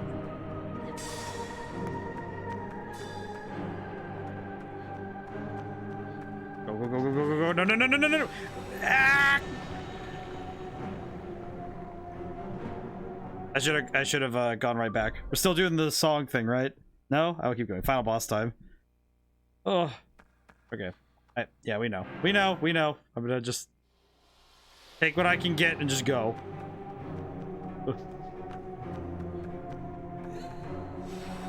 At least I understand the mechanics of the boss fight now, so. Hi-ya! I'm gonna run back to the rock. Behind the thing, kid. Okay, we're good. Go, go, go. Blech! Okay, we're good. Ooh. Hit. And then run. Run! Run! Where did it land? Over there. I see. I see it. I see it. I see it. I see it. I see it. Give. Gib.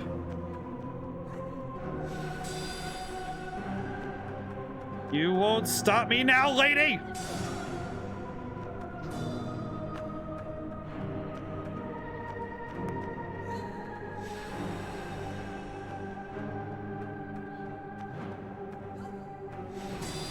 Ah! I wish I will win. I will win.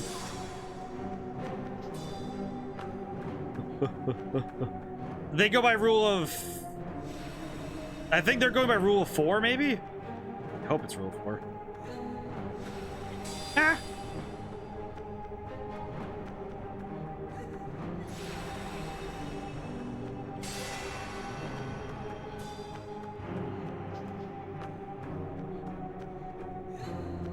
Where did the sword land?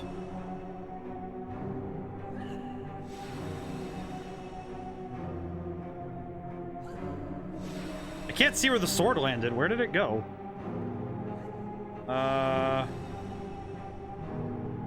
Wait, where did it go? Wait, what? Call for Yorda. Okay, I see it now. No! Oh, you gotta be joking with me! But does that have a really weak grip to lose the sword after swing? Ah! Well, it's also not helping me that I'm getting smoked, but... Ugh. Alright. That time I made the mistake of... That time I made the mistake of not knowing where the sword was and going at the wrong time, but... Okay, I do know one thing, though.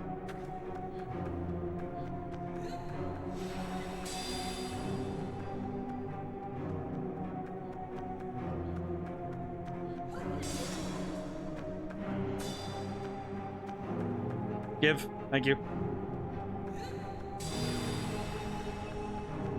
Okay. Learning the pattern at least a little bit, but... No, no, no, no, no, no. Ugh. That was really scary for a hot second there. Oh, the button is repurposed for finding the sword, like she's fighting with you in spirit. Oh, that's such a good... You're right. That's such a good, like, point.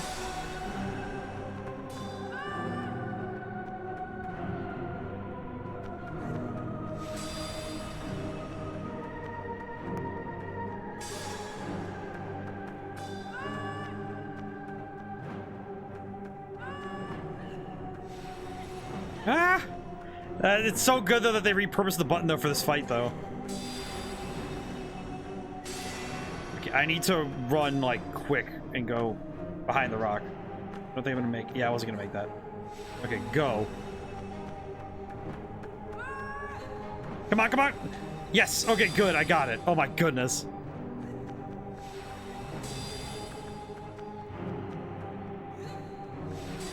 You're not stopping me, lady! Perish! Oh.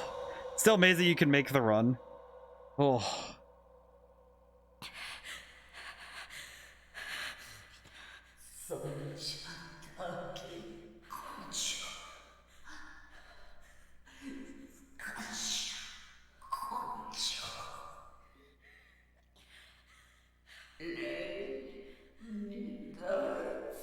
Oh. I always pulled the statues. Oh, you can pull the statues? I didn't even know that. Ow! Oh, his other horn too? Really? For good measure, you had to break both horns? Ow. I'm pretty sure that kid just lost a lot of symbolism. Oh, yeah. True. But you can pull the statues. That's my thought. So, didn't know that. Eh, whatever. Hey, things worked out. Hopefully. Maybe. Maybe. It broke what made him the way he was.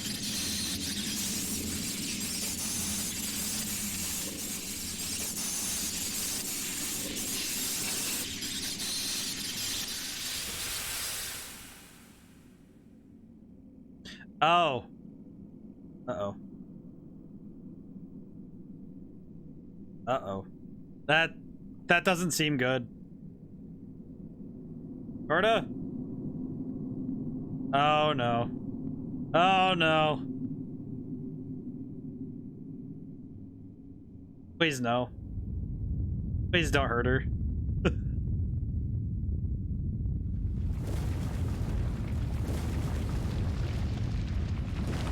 Oh, everything's breaking, so that's not great.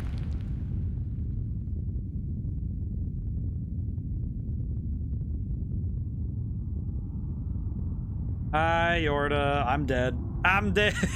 I'm dead.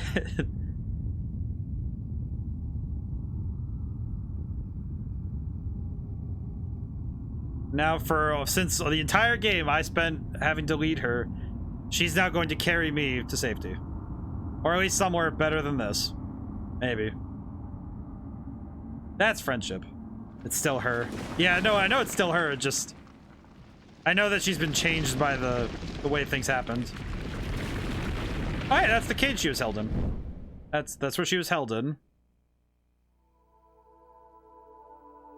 Bridge. Now broken. Shadows gave her the energy to move. I see.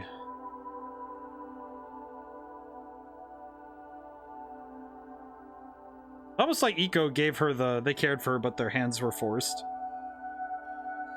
I think they all cared for her in some way, because she was almost like the one that wanted to see them be better.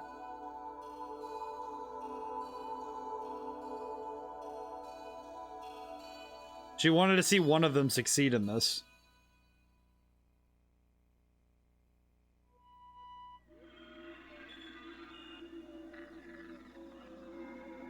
Yorda! What do we do? Everything's exploding. Oh no. The weird music is really unnerving. Oh.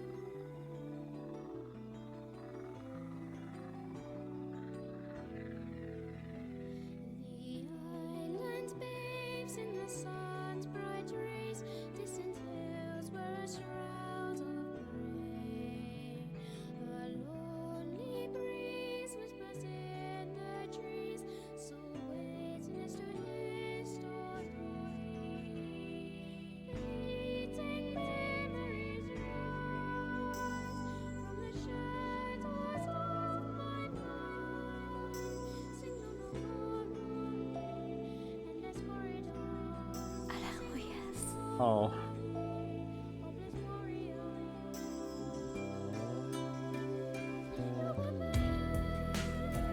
And he's going to at least make it out of there, at least, but... Aww.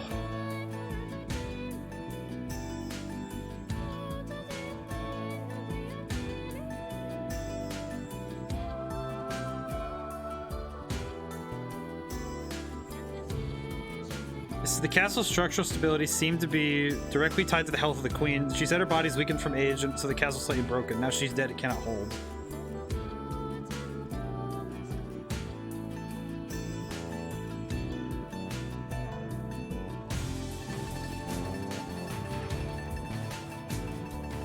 It's not the happiest ending. It's bittersweet because...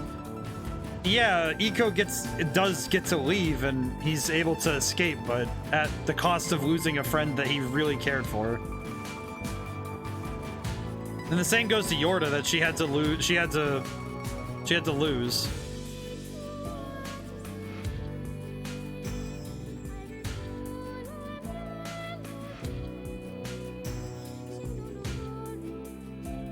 I guess the only downside is there's no ore in that boat, though, so kind of worried about what Ico's gonna do about this. He'll probably wash up ashore somewhere.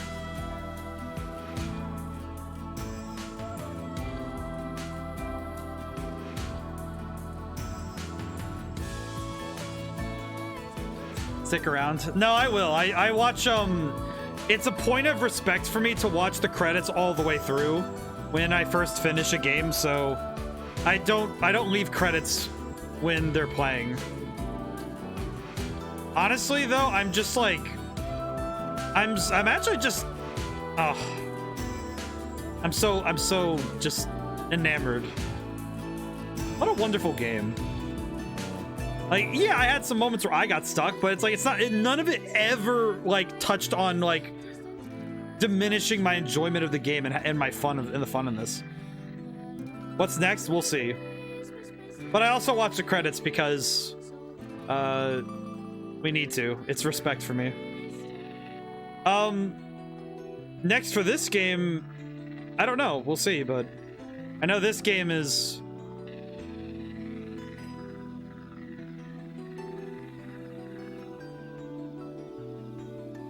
hydration time. Ooh, good time for it.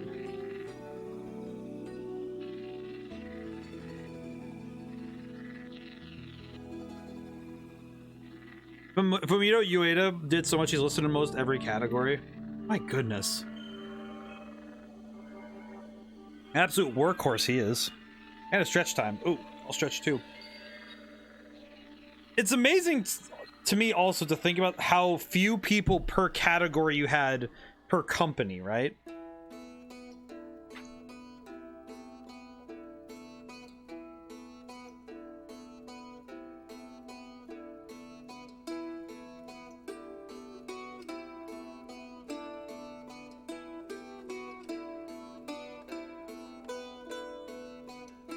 What a good game. Like, when I started this in Shadow of the Colossus, I was curious because this is a section of gaming I never got to see. And it's a piece of gaming history I never got to get into. I'm asking because I finally got enough points again to redeem Game Series after spending on album title and Adopt 2 Foxes. I know that Nahamaha requested Stella Glow, and that's starting next Thursday. But these games are hard to follow. These two games are done for now. Shadow of the Colossus and Ico are done for now. Next week we start Stella Glow because that's what Nahamaha redeemed for. And Wednesdays are still tied up in Persona, and they're going to be for quite some time.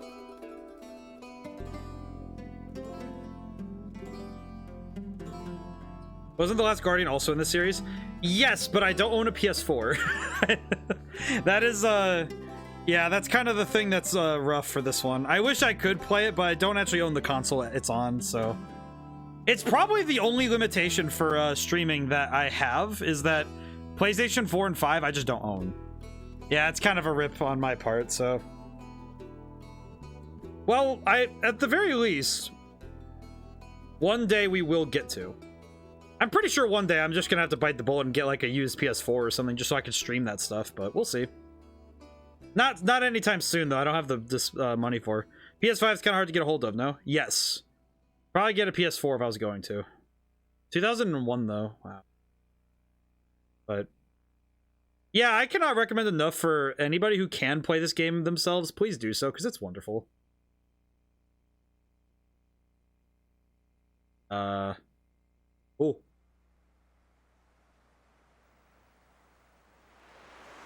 Oh, post-credit scene. You're about 11 years early for the post-credit scenes to start being a thing. Actually, maybe about 7, actually, if we're counting the Incredible Hulk, but... there he is. Awakened from what could have just been a dream. Man, imagine that, using that as a theory.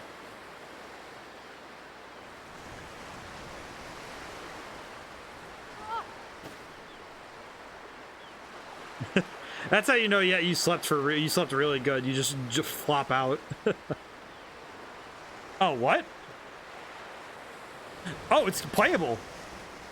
It's really bright. Nintendo, I might be trading my Xbox One for PS4 with my sister. There's so many good exclusives. Post-credits scene? No, post-credits gameplay. Oh, I like this a lot. Whoa. It's very bright. Actually, can I turn the brightness down just a tiny bit? It's, brain is really, incapable of taking the, oh, oh, Squints, can we dim the sun a little? That was like turning on bright mode on Google Chrome. Okay, actually, yeah, I can't see a thing. I cannot see a thing. My eyes were adjusted for a moment. Okay, you know what? That's good enough. I'll take it. I'll take it. This is fine. Bloom lighting. This. Yeah, I will say though, this is a welcome surprise. I'm thoroughly impressed that there would be post-credits gameplay. This is very impressive. Also, the beaches, the waves on the beach look really pretty. This is, you know what though, with how bright it is, it almost feels like you're in a dream, right? Where it's just weird, this weird ethereal state of how bright it is.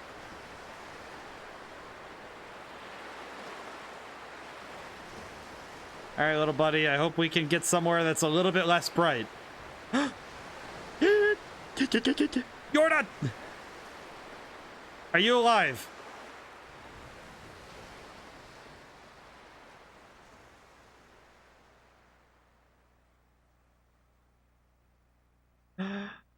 Oh, a happy ending.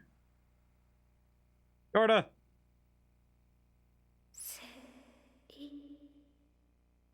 Ah! Oh, here she says, "Sei." Yorda best. That's the achievement. Yes, I'm gonna save. And this line is not given subtitles. You're right, it's not given subtitles. So if you knew how the language was built, would you be able to recreate what it said? Or is it just like, so people have been trying to crack it? Oh. Ah! Oh my goodness, man. Oh. Talk to the friend who teaches Japanese. The closest I could get, if I were to interpret, if I'm like interpreting as a writer, would I even want to know what the answer is? Huh. I just had that thought. Would I actually want to know what the answer is? And I just thought about that. So you got Stella Glow working. Yes, I did. If you guys want to double check me on that really quick, we could probably look at it really quick. But, hang on. I'm gonna really quickly... That's better not to not know. Well, and I feel like knowing that the two of them got to be together again is enough for me. You know, like, regardless of what happens next, I'll hold off if you want it to be a mystery, but my translation is interpretation. I want to know that well, that's an interpretation, so I just want to know what you think it is. I'm curious, because I am legitimately curious, but man, it's just, oh, it's so good. It's so good. It's such a good ending too, because it's open-ended. It is up for interpretation. And sometimes the best way to write is to leave things open. To let people fill the cracks in with their mental granite, right? Like, you're filling it in with the pieces of yourself, and that's where the story clutches you. Is that, because as much as the story gives you, you need to fill in. And by the two of you coming together, you form an experience. That's the best. No matter if the game is giving you explicit story or not, that union is where good games come from. That's where the best games of all time come from. It's when the union of player immersing themselves in and the game immersing to them, like the game giving to them, and the two coming together to form a cohesive piece. I love this game. But yeah, Crooked, I do want to know what your interpretation is. I am curious. But, you know, I will say, having played both this and Shadow of the Colossus, and thinking critically about them, is it weird of me to say that I think this game is far superior? Like, of the two games, I wonder...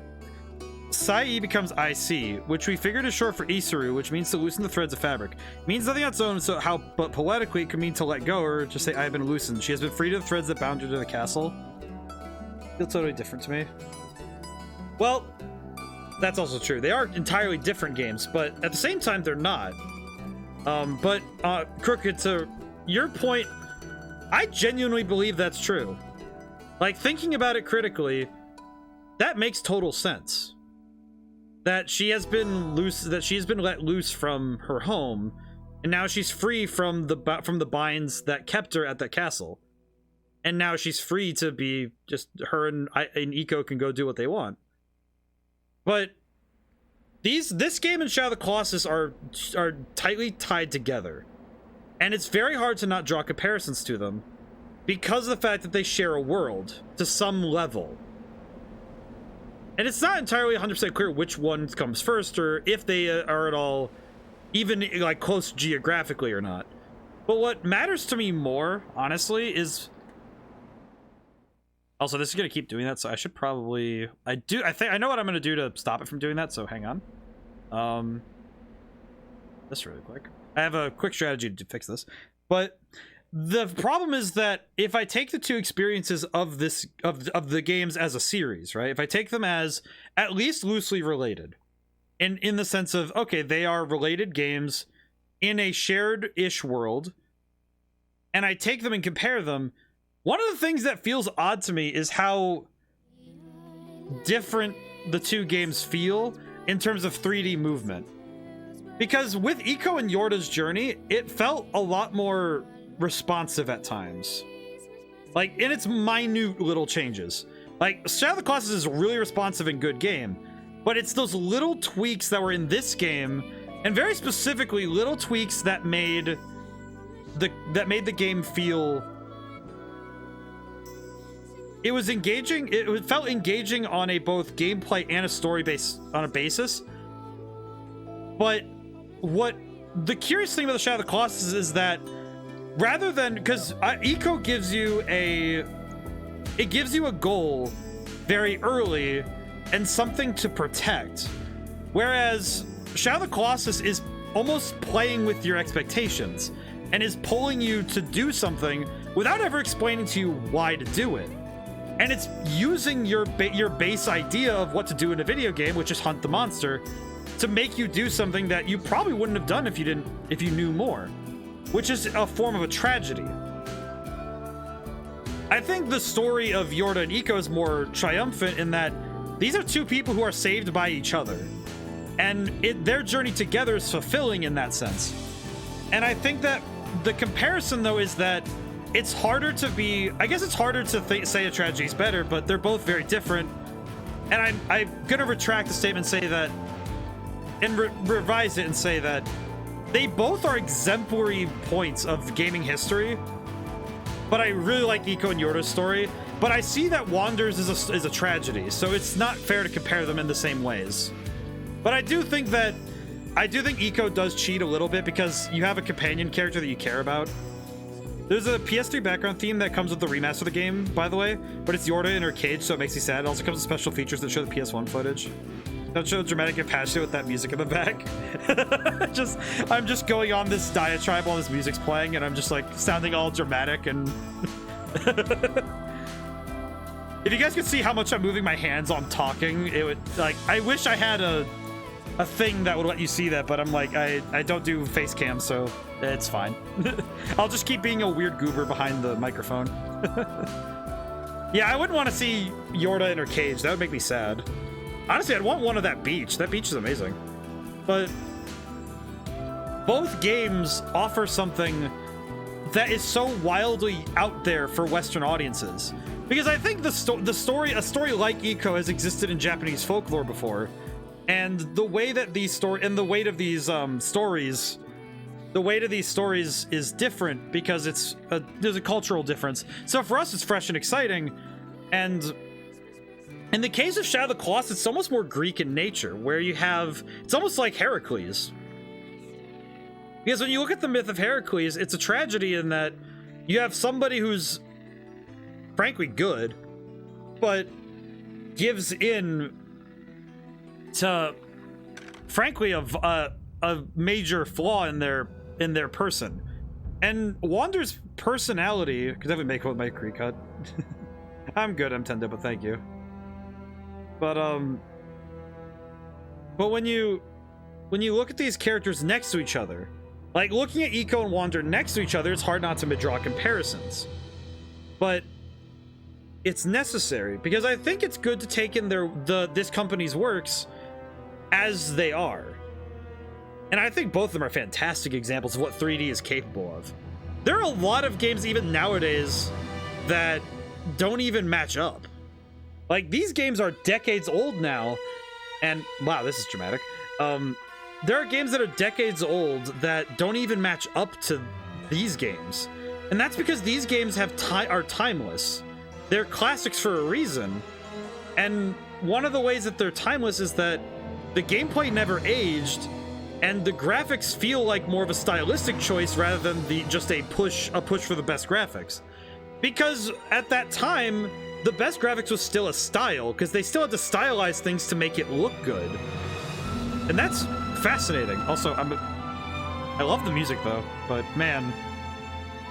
Also, yeah, the music, the like, obviously you're listening to this, but like, the soundtrack for both games was fantastic, and I loved it with all my soul. And every piece of this game elevates its experience, like both of them, Shadow of the Colossus and Ico, right?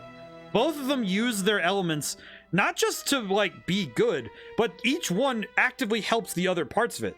The art and the art choices enhance the music, because the music is enhancing it, and the things work together, and the gameplay all comes together. It's so good.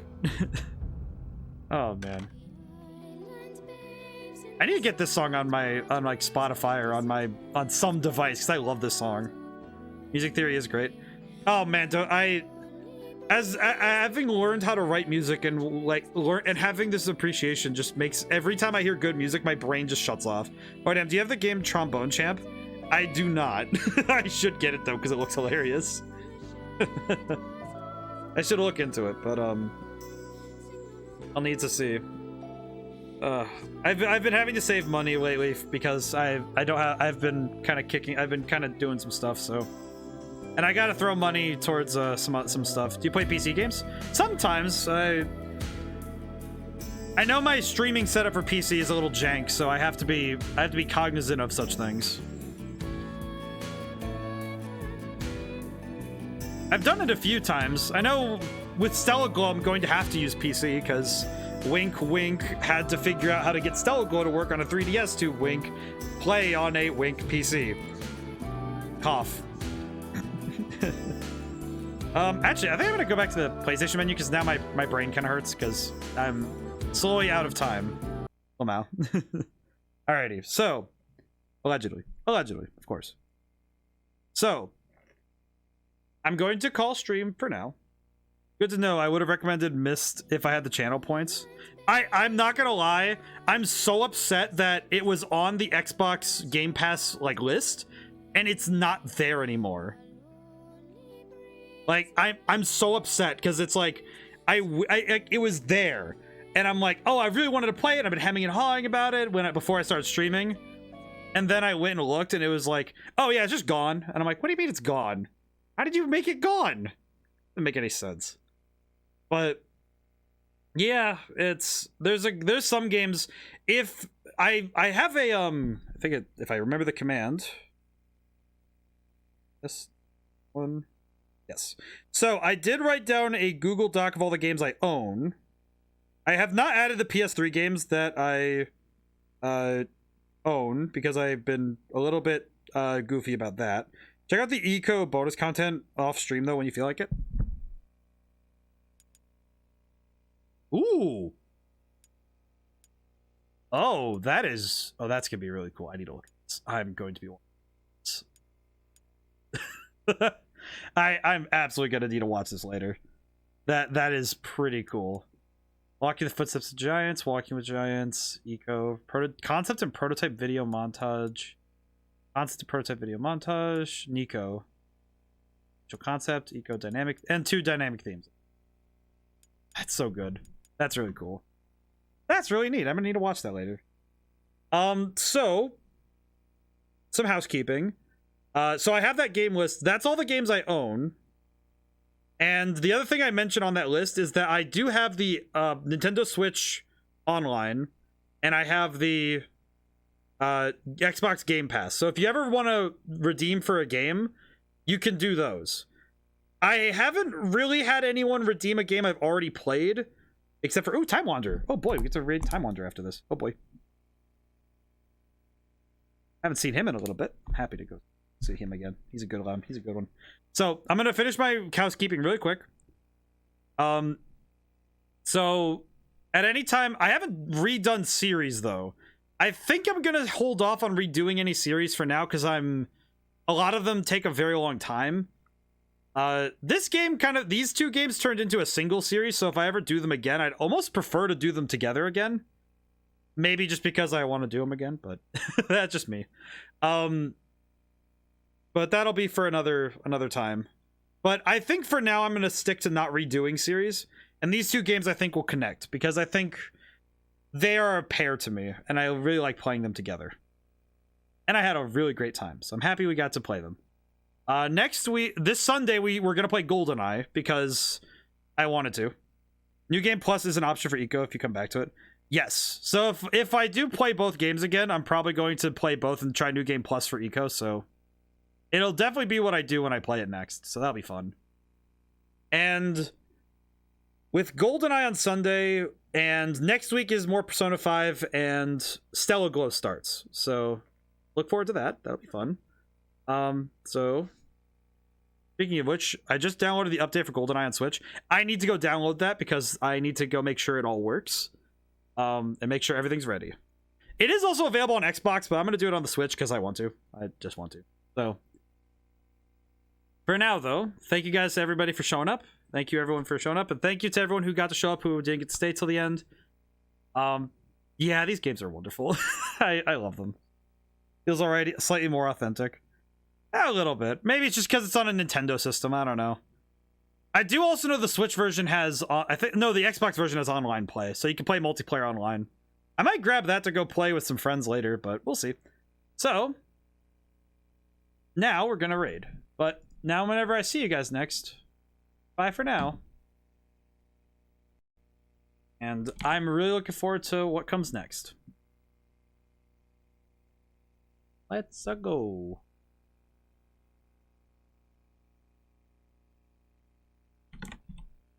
Oh, I will be. There we go. Thanks for the show. All right. See you guys soon.